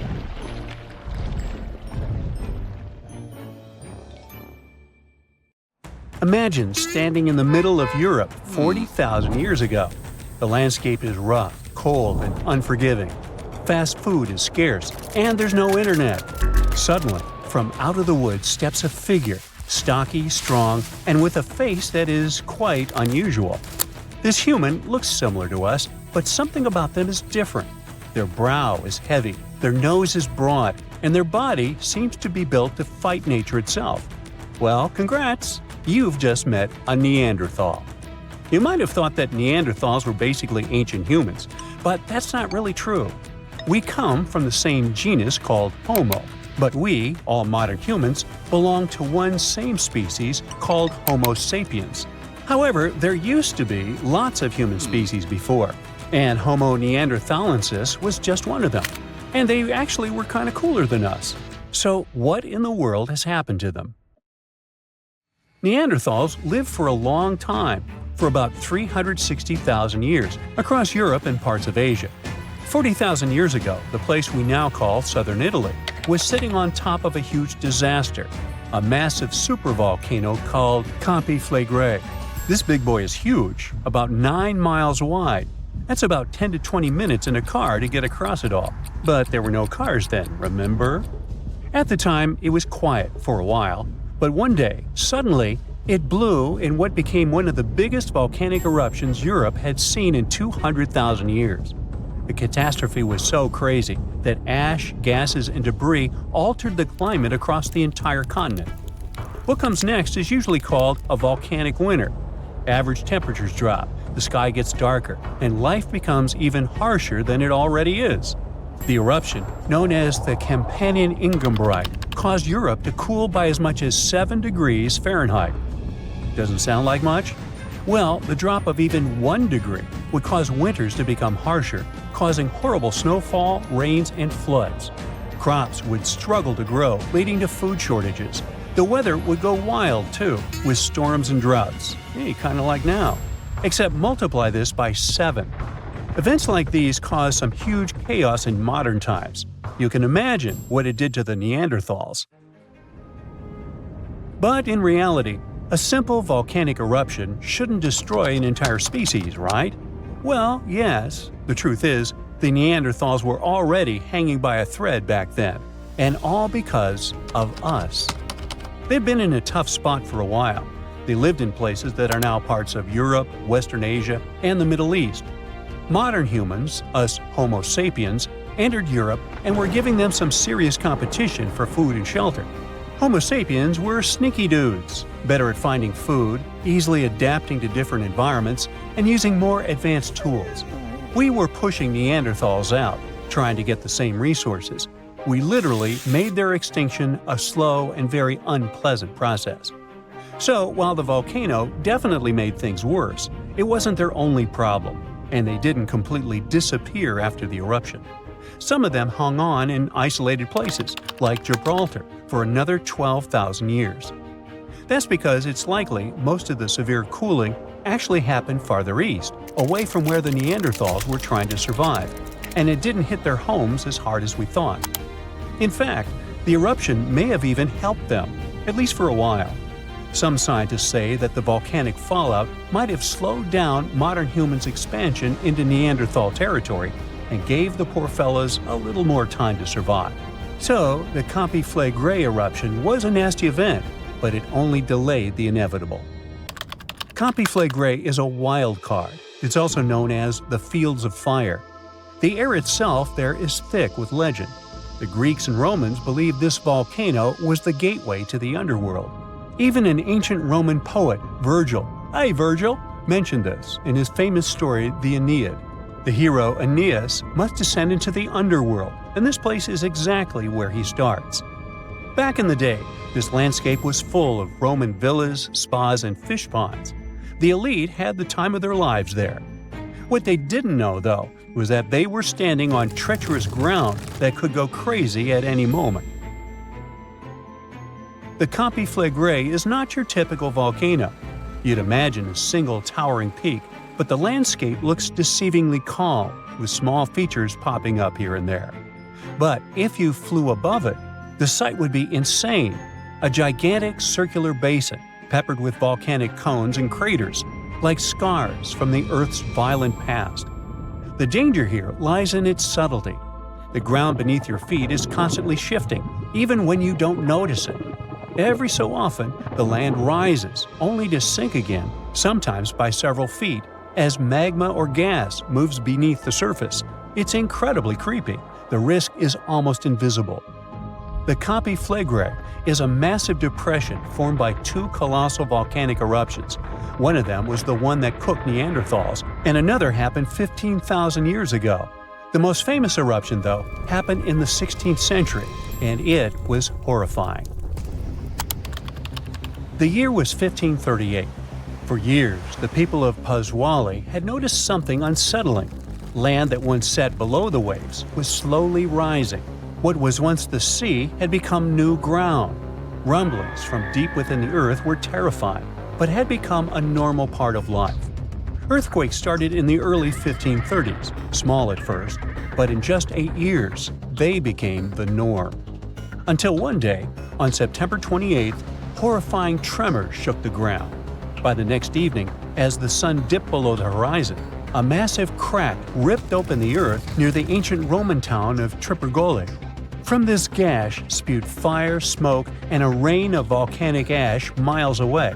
It was thick and muddy, likely mixed with underground water. The ground trembled as hot pumice rock was thrown high into the air.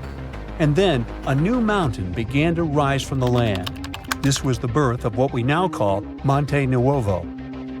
Eventually, things seemed to calm down, as if the earth was catching its breath. For days, things seemed quiet. Locals relaxed a bit. They began to approach the new mysterious volcano, a crater with something that resembled boiling within it. People visited it like a new attraction. But then, just days later, the disaster struck again. At night, without warning, a new mountain went wild. A blast from the southern flank hurled scoria, chunks of jagged volcanic rock, into the air. This one was fatal for 24 people. The debris found afterwards was huge and coarse. For centuries after, the only signs of life from the Monte Nuovo were small fumaroles, jets of gas seeping from the earth. But then, even those faded away. Now it's just a lush green cone, a pretty sleeping giant. But the ground near Naples, Italy, is still alive. The Campi Flegrei sits quietly for now, but it might not be for long. It's showing signs it might be waking up again. This supervolcano looks like a hellish landscape, with its boiling mud pits, geysers, and steam vents. Romans and medieval Christians once believed it was a gateway to the underworld, and who can blame them?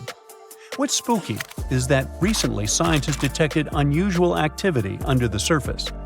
In 2012, Italian authorities raised the alert level on the volcano from green to yellow, meaning that it needs close monitoring. There are certain changes that usually happen before an eruption.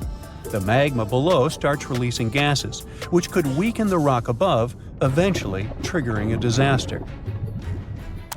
Unfortunately, no one can predict exactly when or if it will erupt. But if it does, the consequences could range from a minor inconvenience for locals to a global catastrophe. Its last tiny eruption happened in the 16th century, and it wasn't too bad. But if history repeats itself, like it was with Neanderthals, we're all cooked. An eruption like that could lead to global cooling, crop failures, and widespread famine. Right now, a group of scientists is trying to get a clearer picture of what's happening beneath the surface. The Campi Flegrei Deep Drilling Project is working to drill a 10,000-foot borehole, hoping to check out the magma chamber up close. But at least for now, the supervolcano remains quiet, and let's hope it stays that way. Whoa! Earth's surface is shaking. Long cracks split the ground open. Lava rivers are rapidly flowing down the slopes. Deafening noise is filling the air. Rocks and other debris are flying high up. Clouds of volcanic gas and ash cover the sky. Now, this is not a plot of a blockbuster disaster movie. It's what happens when supervolcanoes decide to erupt. But this is likely not the scenario that will take place when the world's largest volcano, Mauna Loa, decides to finish its long, long nap. In 2021, scientists were sure it would happen soon, but so far, nothing. The volcano's seismicity keeps increasing and then going back to normal. But you never know when this giant will finally come back to life. That's why experts have been monitoring geological activity on Hawaii's largest island for quite some time. The Big Island of Hawaii is made up of 5 volcanoes, including the most active on the planet, Kilauea, and the largest, Mauna Loa. This gigantic thing makes up almost half the landmass of the island. And what lava Kilauea emits in one day, Mauna Loa could spew out within 20 minutes. That's what it did in 1984. While Mauna Loa's smaller sibling has been throwing tantrums for a while, the giant has been slumbering ever since its last eruption. But very recently, the Hawaii Volcano Observatory has recorded more than 200 mini-earthquakes below Mauna Loa. It likely means an increased flow of magma down there. Good morning! The volcano might be waking up. Or not. If Mauna Loa did suddenly erupt, lava flows could reach the ocean and the most populated and touristy places, like Captain Cook, very quickly, in a matter of hours. In 1984, the last time the volcano erupted, lava got as far as the outskirts of Hilo on the other side of the island.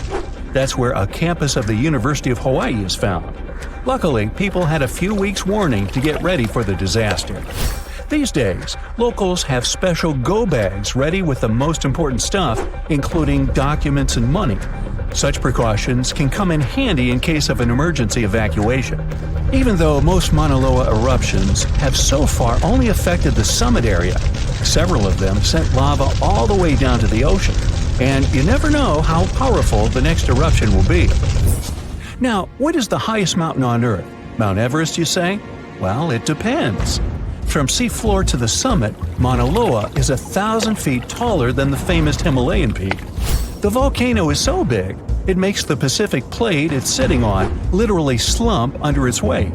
Scientists say that when this monster of a volcano erupts, the volume of lava coming out per unit will be life-threatening. Over its recorded history, Mauna Loa has been erupting regularly, almost every 6 years. And even though the last eruption of the volcano occurred about 40 years ago, scientists are certain it'll happen again. Now, remember the scene I showed you at the beginning? Well, you can relax. It's not likely to happen with Mauna Loa. The thing is, big island volcanoes, including Mauna Loa, aren't very volatile. That's because they're shield volcanoes. These volcanoes got such a name because they aren't really very high and resemble a warrior's shield placed flat on the ground. Shield volcanoes get formed by very fluid lava. It travels farther and forms much thinner flows than lava erupted from a stratovolcano, which is conically shaped and tall, like the infamous Krakatoa in Indonesia. So if, or should I say when, Mauna Loa erupts, there probably won't be ash clouds and tons of debris. The most dangerous thing will be lava. Since Mauna Loa is a shield volcano, its lava is extremely fluid and voluminous, which allows it to flow far and fast. Using theoretical vent maps, experts from the Hawaii Volcano Observatory have made charts of possible lava flows. They're kind of worried about earthquakes clustering at high rates. It likely means that lava is on the move under the surface. 500 to 600 earthquakes per day are a serious reason to be on high alert. On the other hand, it doesn't necessarily mean a disaster or inevitable eruption. Around a decade ago, several earthquakes that happened at the same time signaled that something was happening under Mauna Loa. But an eruption didn't occur. Instead, half the volcano shifted a bit to the south. This way, it probably gave more room to magma so that it had enough space to stay beneath the surface. Now, let's get back to the catastrophic eruption we saw at the beginning of the video. That's what often happens when a supervolcano erupts. Those are volcanoes that have at least once had an eruption with a volcanic explosivity index of 8, which is the largest recorded number on the index. Supervolcanoes are often extremely large, with no cone at all. That's because they're typically the remains of gigantic magma chambers that once flared up, leaving behind a caldera. They're usually found over hot spots. Supervolcanoes can produce super eruptions, and when they do, they blow more than 240 cubic miles of ash, molten rock, and hot gases up into the air. In other words, 4 super eruptions could fill the Grand Canyon to the brim. Supervolcanoes get formed when gigantic volumes of scorching hot magma are trying to escape from deep underground. This magma rises close to the surface but can't break through Earth's crust. That's why a huge pressurized pool of bubbling magma gathers at a depth of only several miles. The pressure keeps growing because more magma is trying to get to the surface, until, bam, a super eruption occurs. The most recent super eruption happened in New Zealand. Well, when I say recent, I mean around 26,500 years ago. Nah, I wasn't around then. That's when a supervolcano beneath the surface of Lake Tahoe spewed into the air more than 300 cubic miles of ash and pumice. Imagine 500,000 Great Pyramids of Giza flying up at the same time. That's how incredibly powerful that eruption was. But the most exciting and confusing thing about the eruption was that the Tahoe volcano simply didn't go off like many others. At first, everything was going as usual. More than 200 square miles of magma had built up under the surface, and the pressure was getting higher and higher. But after the rock cracked and the first part of lava rushed out of the crater, something went wrong, and the supervolcano took a break. Only several months later, the disastrous eruption shook the ground, and thousands of tons of lava, rocks, and ash flew high into the atmosphere. But the age of supervolcanoes isn't over. The most infamous of them all is probably the one in Yellowstone National Park. This giant handles at least 3 mega-powerful eruptions, and who knows how many smaller ones. If this monster erupted anywhere as strongly as it did 2.1 million years ago, it would spit out more than 588 cubic miles of red-hot material. You can probably picture it more vividly if I tell you that this volume is comparable to 65 million Capitol rotundas in Washington, D.C. piled together. Wow. Anyway, scientists are sure that Yellowstone doesn't present any danger these days. For an eruption to happen, magma inside must be at least 50% molten. With the Yellowstone caldera, this number is just 5 to 15%. But of course, Yellowstone isn't the only supervolcano on our planet. There's also New Zealand's Tahoe you already know about, Japan's Airi Caldera, California's Long Valley, Indonesia's Toba. Any of them can one day produce a super eruption. There are also several so-called supervolcanoes that haven't lived up to this name yet because they've never produced anything like a super eruption. For example, in 1883, Indonesian volcano Krakatoa went off. The power of the eruption tore the volcano's walls open, and cold seawater rushed into its molten insides. The difference in temperature made the volcano blow up with a deafening boom. It was clearly heard 2,000 miles away in Australia. It earned the blast the title of the loudest sound in history. But even though the consequences of this event were truly catastrophic, it still turned out not powerful enough to be called a super eruption. If all the volcanoes on Earth suddenly erupted together, it'd be loud. We'd also have around 1,500 of these formations bursting at once. Now normally it's just 10 to 20 volcanoes that are active each day. But what would the world look like if they all blew their tops simultaneously? Geologists think it wouldn't be pretty. Even if only the land volcanoes erupted together, it would set off a chain reaction way worse than anything we've ever seen before. The two big problems would be ash and volcanic gases. While the explosions in lava would be damaging for people nearby, the real danger lies in what happens next. A thick layer of ash would cover the planet, blocking out sunlight completely. No sunlight means no photosynthesis, which means crops would fade away and temperatures would drop considerably.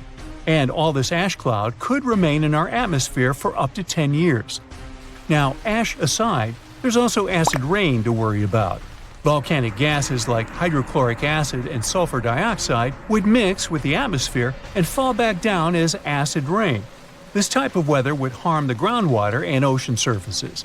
Even if humans would find a way to survive up to this point, we'd have no corals and no other sea creatures around. Scientists have seen similar events in Earth's history at a smaller scale. Big volcanic eruptions have been linked to mass extinctions. When Mount Pinatubo erupted in 1991, it cooled parts of the world for 2 years. But the extra carbon dioxide from these eruptions could also heat the planet, the same way we turn our stoves to broil for that extra crispy layer on our casserole. Geologists also mentioned that there's evidence in our atmosphere that stuff like this may have happened in the distant past. During the Cretaceous period, carbon dioxide levels were way higher than today, which made it difficult for marine life to thrive. Who would survive all this? Probably just some extremophiles, these organisms that survive in harsh conditions like hot springs or deep undersea vents. As for humans, we could all lay low in underground bunkers until things clear up, or build multiple space stations that could fit us all. Yeah, right. The chances of all volcanoes erupting at once, though, are very slim. Whew! That's because there isn't one giant source supplying all the volcanoes on Earth. Each one of these openings has its own deposit of magma, except for a few cases where they indeed share the supply. For example, in 1912, Nova Rupta in Alaska erupted alongside another volcano sharing magma. Scientists have also found evidence of magma hiding under volcanic areas, like under the Taupo volcanic zone in New Zealand. This magma can spread out horizontally for long distances, but is still just a local feature. Even if we consider all the magma under Taupo as one system, it's not connected to other volcanic areas like Indonesia or the Philippines. Because the great majority are isolated, volcanoes can't sync up to erupt at once. The magma comes from different processes, like mantle decompression or adding water to the mantle through subduction. There's no way to make all these different volcanoes erupt together because of how tectonics work. Now, that doesn't mean we won't see interesting volcano activity in the future. Take an underwater area near British Columbia, where recently about 200 small earthquakes per hour have been noted. Deep beneath the Pacific Ocean floor, off the coast of Vancouver Island, magma is set to erupt, heating the water so much that it'll bubble like soda. However, this event will likely go unnoticed by anyone other than scientists. The anticipated eruption will most likely happen around 3 miles below the ocean surface. Scientists explain that the earthquakes range from negative to 4.1 magnitude, meaning only those nearby would feel any tremors. This unusual activity gives us a rare opportunity to study how the Earth's crust forms. The magma beneath the ocean floor is estimated to be almost 1,500 degrees Fahrenheit, but will cool rapidly upon eruption and contact with water. This runny rock will solidify upon contact with the seafloor, turning black quickly. This event will be useful for biologists too, who will have the opportunity to study the marine animals' response to any changes, like run! Antarctica, often seen as a vast icy continent, also holds a volcanic surprise beneath its frozen surface. Researchers have identified over 130 under the western ice sheet alone, making it the largest volcanic region on Earth. Most of these volcanoes, about 90, were only recently discovered in 2017. But could any of these Antarctic volcanoes actually erupt? Well, it depends on which volcano we're talking about. While these formations are relatively young in geologic terms, it's hard for scientists to tell if they're still active or not. There are only 2 confirmed active volcanoes in Antarctica, Deception Island and Mount Erebus. The latter, standing tall as the highest peak on the continent, has been continuously erupting since at least 1972. It's known for emitting gas and steam, and sometimes even throwing out rocks in what are called strombolian eruptions. One of its most notable features is a persistent lava lake in its crater, a rare phenomenon due to specific conditions needed to keep the surface molten. For instance, it's fueled by a steady supply of magma from deep within the Earth's mantle. This continuous inflow of molten rock provides the material for the lava lake to exist. It also features low ambient temperatures. Despite its location in Antarctica, Erebus has relatively mild temperatures in its summit region because of the heat generated by the volcanic activity. This allows the lava lake to remain liquid rather than freezing over. Deception Island, another active volcano, last erupted in the 70s. While it's currently not showing signs of imminent eruption, it's being monitored closely for any concerning activity. Apart from these two being confirmed to be active, Antarctica is dotted with fumaroles, openings in the Earth's crust that release gases and vapors. Sometimes these fumaroles can create icy towers reaching heights of 10 feet. What we should focus on is maybe supervolcanoes. They're this type that has the potential to produce the most massive and destructive eruptions. Unlike the typical one, which has a single vent, supervolcanoes have a vast magma chamber beneath the surface, spanning tens or even hundreds of miles in diameter. Their eruptions can have catastrophic effects on the surrounding area and even impact global climate patterns because of the amounts of ash and gases they spill out into the atmosphere. One famous supervolcano is the Yellowstone one, which some say is gearing up for another eruption. It has the capacity to unleash a colossal eruption, spewing over 240 cubic miles of material. As much as we'd like to predict its behavior, volcanoes don't stick to a calendar. On the contrary, eruptions simply happen when there's enough magma beneath the surface. There also needs to be enough pressure for the magma to travel upwards. As far as we can measure, these conditions are not currently met at Yellowstone.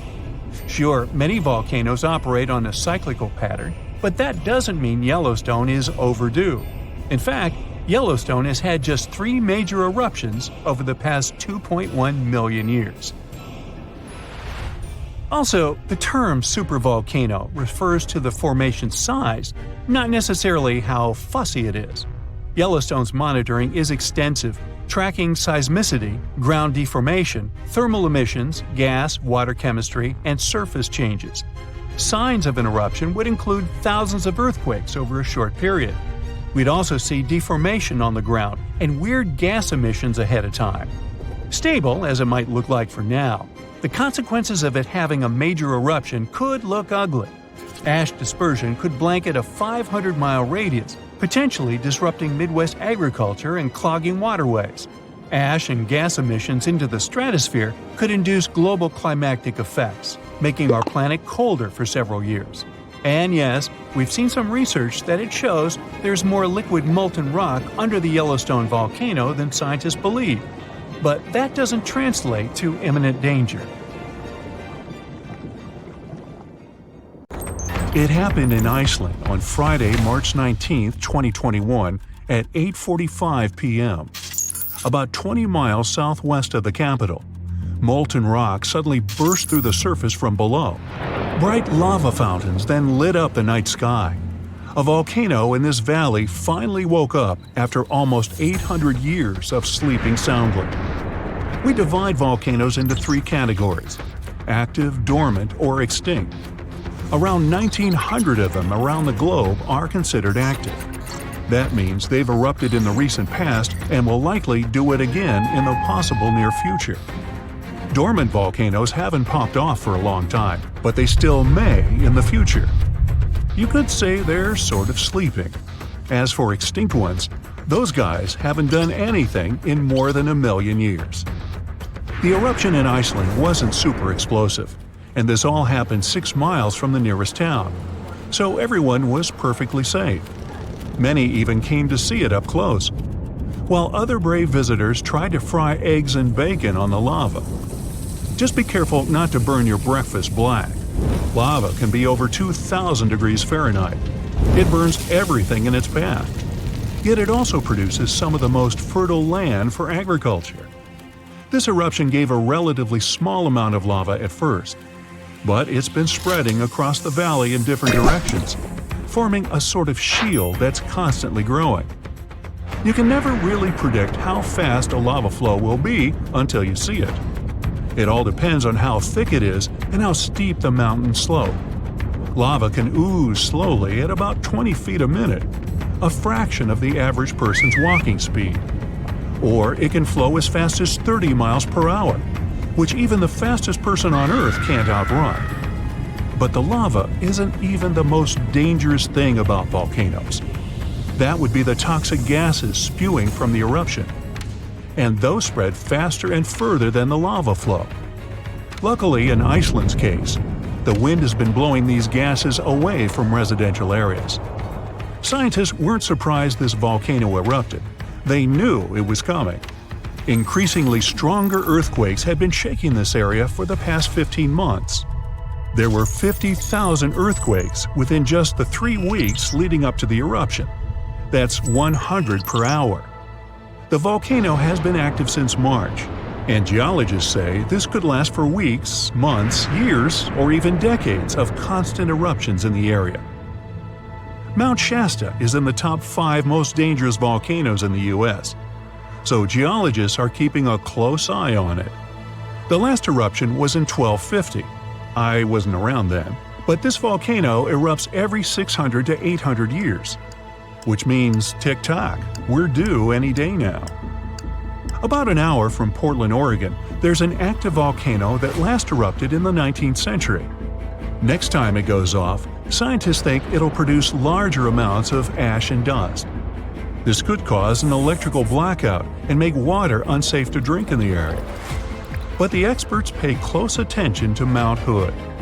They'll be able to give plenty of warning so people can react in time. Kilauea is one of the most active volcanoes in the world. It's been erupting almost constantly since 1983, making it also one of the longest eruptions known on Earth. It's the youngest land volcano in Hawaii. Volcanoes can take thousands of years to form, but others can pop up practically overnight. A volcano in Mexico just erupted in an open field in 1943 and started growing from there. Within a year, it was almost 1,500 feet tall. When the eruptions finally stopped 9 years later, the mount had reached a height of over 9,200 feet. Mount Fuji is an iconic symbol of Japan. The last time it erupted was in 1707, and it sent a shower of burning rocks as far as 60 miles away. If a similar eruption happened today, Tokyo would be within that vicinity. Mount Fuji is right on the Ring of Fire, that horseshoe-shaped region in the Pacific Ocean full of active volcanoes and earthquakes. From one end to the other, it's almost 25,000 miles long. It could wrap all the way around the Earth's equator. In January 2020, Taal volcano in the Philippines started spewing lava, sending huge plumes of ash half a mile up into the sky. The eruption even triggered a rare phenomenon, a dirty thunderstorm. That's when the smoke cloud above a volcano produces its own lightning. The chance of volcanic tsunamis was also high. Those are usually caused by tectonic movements that occur because of volcanic activity. Taal has erupted more than 30 times in the last 450 years. This volcano in Ecuador last erupted in 2016. Scientists think it might be showing some early warning signs of magma on the move. This is an active stratovolcano, a specific cone-shaped type with steep sides. They form from sticky lava that doesn't flow that easily.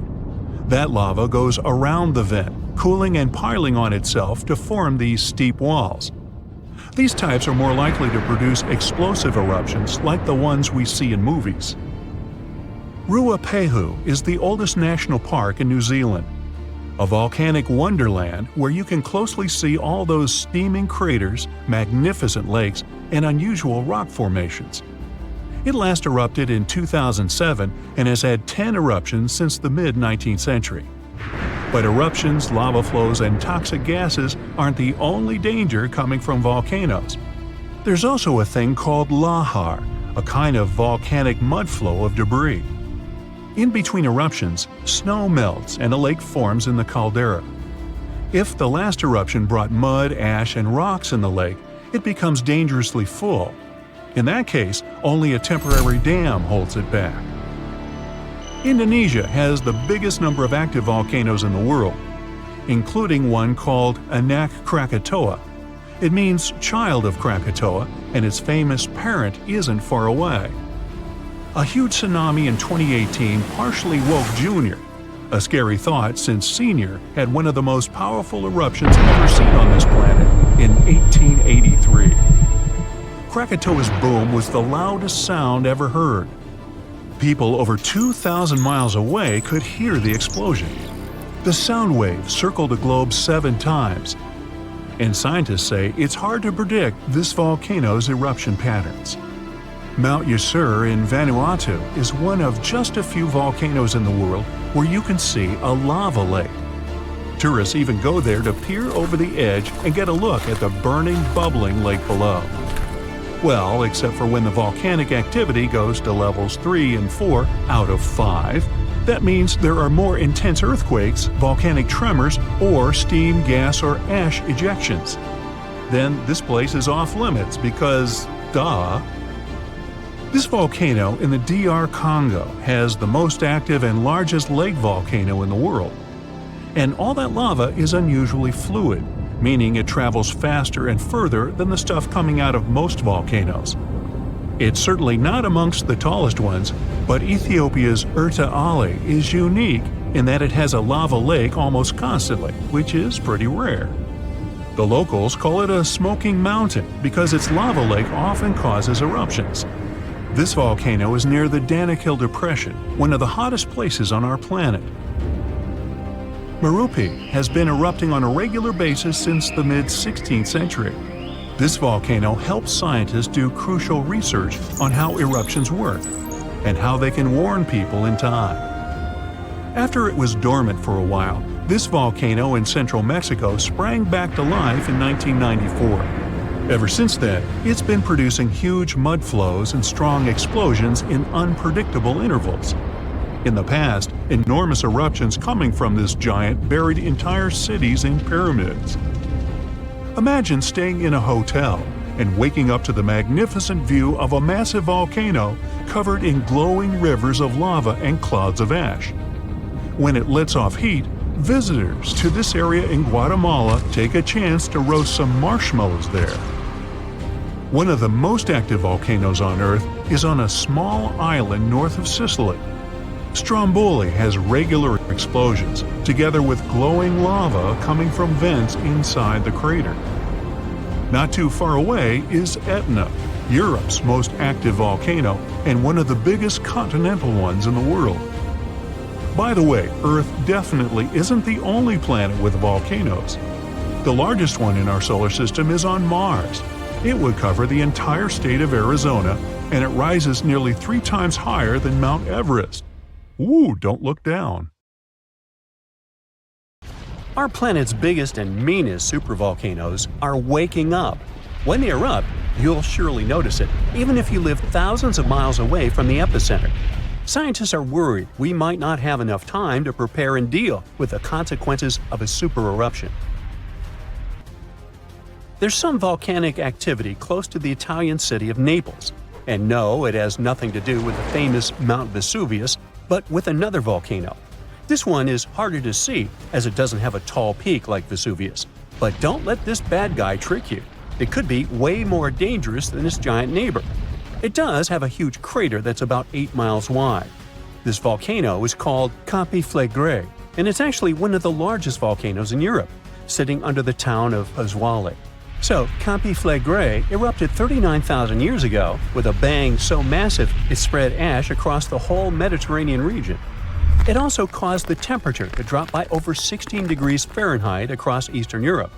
It was the biggest volcanic eruption in Europe in 200,000 years. Since then, Campi Flegrei has had smaller eruptions, and the last one happened in 1538.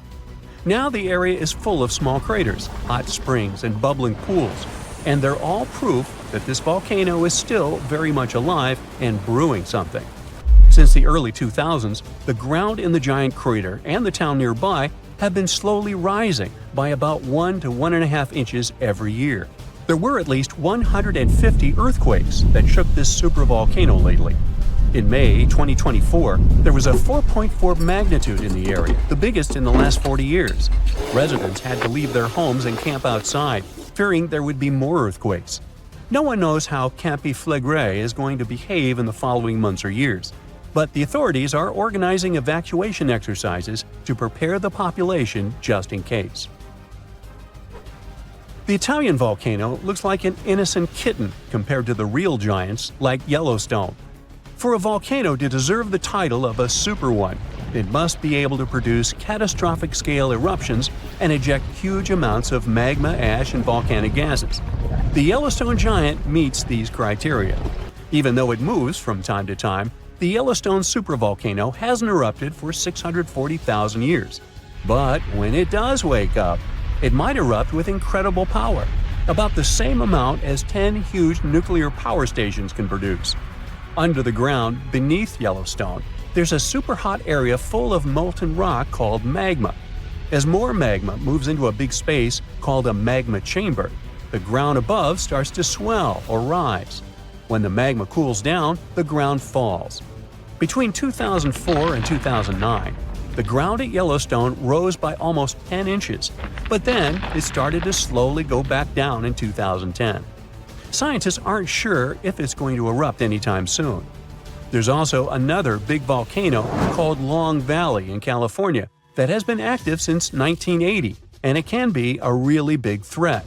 Scientists studying this supervolcano found out that before its biggest eruption, 760,000 years ago, the buildup may have taken less than a year. Now, that's bad news, because a supervolcano eruption can have a huge effect on the world, like the eruption of the Toba volcano in Sumatra around 74,000 years ago. It became the biggest volcanic eruption the Earth had seen in 28 million years. It covered parts of Indonesia, India, and the Indian Ocean with a thick layer of volcanic debris, almost like a 6-inch blanket. The amount of rock it spewed out was like stacking nearly 3 million Empire State Buildings. The giant crater it left behind can still be seen from space. All the ash and gases shot up into the air and blocked some of the sunlight. It caused a volcanic winter that lasted about 6 to 10 years. Some scientists think this eruption might have even affected early humans. Around the time Toba erupted, the human population took a sharp dip, and there were far fewer people. Some say this is why all modern humans come from a small group of survivors. According to the Toba catastrophe theory, most early humans in Europe and Asia didn't survive the cold and harsh climate after the eruption, but a lucky group lived through all that in Africa. Not all scientists agree with this idea, and some archaeological and climate records show a different story. Another volcano that changed the world in a big way was Mount Tambora in 1815. The next year went down in history as the year without a summer. It was cold and rainy, and there was snow and frost even in the middle of summer, especially in Europe and North America. This happened because the volcano sent out a lot of sulfur dioxide into the sky, which spread all over the world and made the planet colder.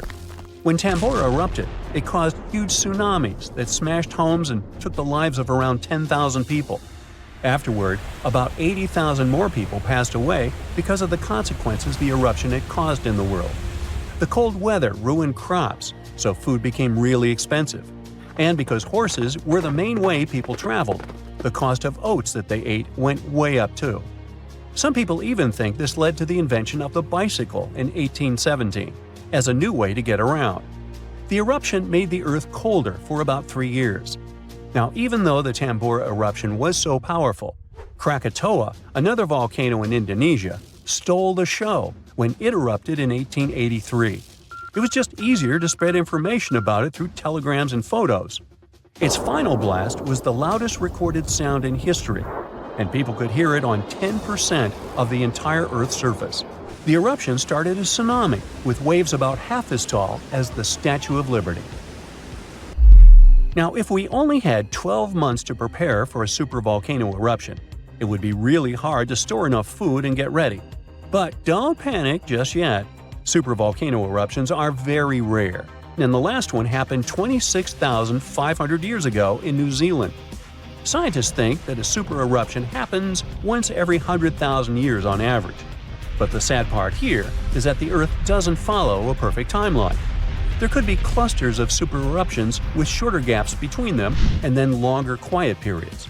Since there have already been 2 super eruptions in the last 100,000 years, there's always a chance one could happen again sooner than we expect. Plus, although there are places like Yellowstone and Long Valley where we expect volcanoes to erupt, there are less obvious possible hotspots. In Chile, there's a volcano called Laguna del Maule that has erupted in the past and left behind a huge crater.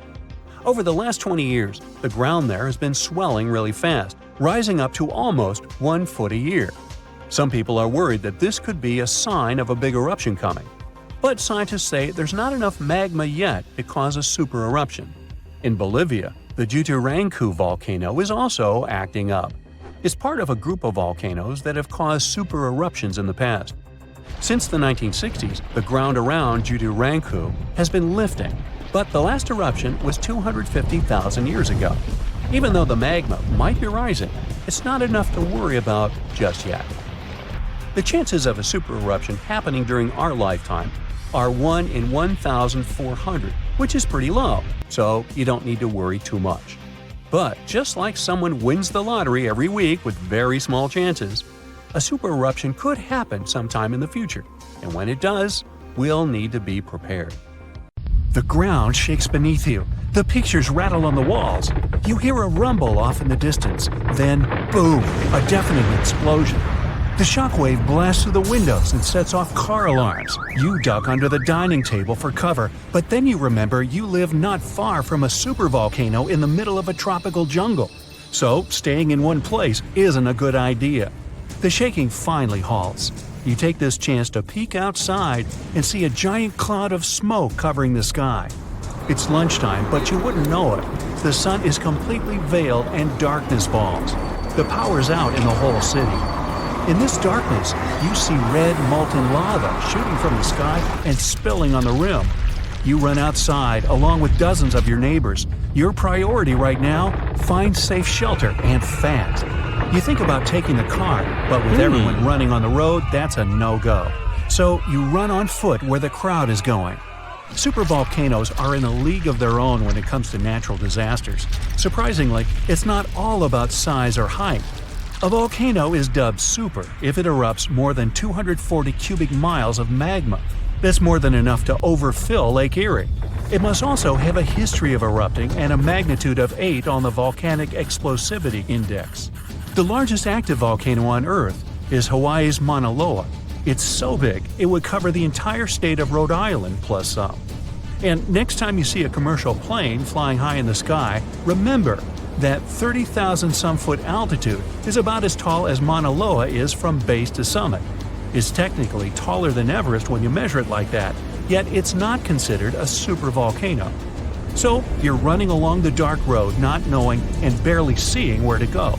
Then, all of a sudden, a massive flaming boulder smashes through the bridge in front of you. You and everyone else are now stranded on the side of the volcano, as it's getting more chaotic each second. Most of the crowd disperses, finding their own ways to safety. You remember there's a way to the other side not many people know about, but you'll have to cross a raging river through the dense jungle. You calm what's left of the crowd, and everyone follows you to your secret getaway. You finally get out of the city limits and head into the jungle. With the sky already dark, the tall trees and thick leaves make it almost pitch black. Everyone gets out their phone flashlights to navigate through the dark path. You all need to stick together and make sure nobody gets lost. Suddenly, fiery rocks strike the trees not far from you. Everyone jolts and tries to rush ahead, but nowhere is safe when it's raining scalding fire all around. You and your group have to pick up the pace or else. Imagine a typical avalanche or mudslide, very dangerous situations on their own. Now, imagine an avalanche of lava rocks and lava sliding down a mountain instead of mud. That's what's making its way towards you right now. More and more people catch up with your group and bring news that the entire neighborhood is submerged in lava. It's traveling quicker than you thought. You can never really predict how fast a lava flow will be until you see it. It all depends on how thick it is and how steep the mountain slope. Lava can move slowly at about 20 feet a minute, a fraction of the average person's walking speed. Or it can flow as fast as 30 miles per hour, which even the fastest person on Earth can't outrun. But the lava isn't even the most dangerous problem. If you didn't have protection, the gases spewing from the eruption would fill your lungs, and those spread faster and further than the lava flow. Your eyes and throat would be itchy. You'd get a headache, dizziness, increased heart rate, difficulty breathing. The worst would be passing out from the lack of oxygen. Luckily, everyone managed to grab their gas masks before leaving their homes. You're now entering the treacherous terrain of the jungle and the danger zone. Everyone's phone batteries are giving out one by one, so your vision is even more limited. The terrain is tougher and you can't hear any sounds from the river. At this point, you're not even sure if you're going the right way. But your instincts tell you the deeper you go, the safer you'll be. The path is muddy and the vines are hindering everyone's movements. That's when you hear something big running through the jungle. It's coming up on you fast. You can't see a thing until it's right up on you. A bear! And there goes a rhino. Wild cats, domestic cats, dogs, different creatures of all sizes and species. They all come running through the jungle right past you. You and your fellow humans aren't the only ones fleeing from the eruption. The rumbling is still going on. Before you know it, a shower of fire rock strikes right behind you and ignites parts of the jungle. There's no going back. Everyone picks up and runs for it. You hear thunder in the distance. A flash of lightning lights up the dark sky. You think, finally, some rain to wash away this fiery nightmare. But that's not a regular storm brewing. These giant smoke clouds can mimic a thunderstorm under similar conditions. Your luck finally pays off. You hear the river straight ahead. You reach the bank and have to hop on some stones to get to the other side. You almost slip when someone from the group catches you just in time. Whew, that was too close. Not far down the river is a large waterfall leading straight to a shallow lake with sharp rocks at the bottom. The ash from the lava falls like snow, covering most of the trees and landing on the river. Ash is one of the most dangerous things about volcanic eruptions. You're soaked to the bone, but it's a lot better than ash and smoke. And then the rest of the group follow. The next thing you know, the river starts steaming as lava meets the bank and runs into the water. You try your best to speed things up. The lava can heat this water up to dangerous levels, and there are still people slowly crossing the river on the slippery rocks. Luckily, you manage to get everyone across. Well, almost everyone. You turn around and see someone's leg got caught between two rocks. The lava continues to pour into the river. You can feel the heat of the steam. You rush back to this person and try to pull them out. Their leg won't budge. Someone else from the group comes to help, and you're finally able to pull them out in the nick of time. You and everyone else, now exhausted from your trek, keep going as far as possible. That's when you see the main road that connects you to the broken bridge. There are others on the road that got out safely, and even some cars filling up with survivors and heading fast out of the area. The volcano is still spewing lava, and the entire city is flooded with it. What was once your town now looks like a giant burning lake. Planes and helicopters can't fly because of the smoke and ash, so don't count on an air rescue. You're still at risk even though you're on safer ground, so it's still too early to celebrate. Everyone continues to move away from the city. The further, the better. The ground continues to shake, but this time it's even more intense than before. Supervolcanoes are powerful enough to cause many earthquakes. But it's a good thing you're out in the open, far from the buildings and debris in the city. Now, back to reality. Rest assured that a volcanic eruption of this intensity won't happen for a very long time, as in millions of years. Besides, thanks to warning systems and humanity's preparation for such an event, it's extremely rare for even a regular volcano to do as much damage as it could. So, don't scratch Yellowstone off your travel list just yet.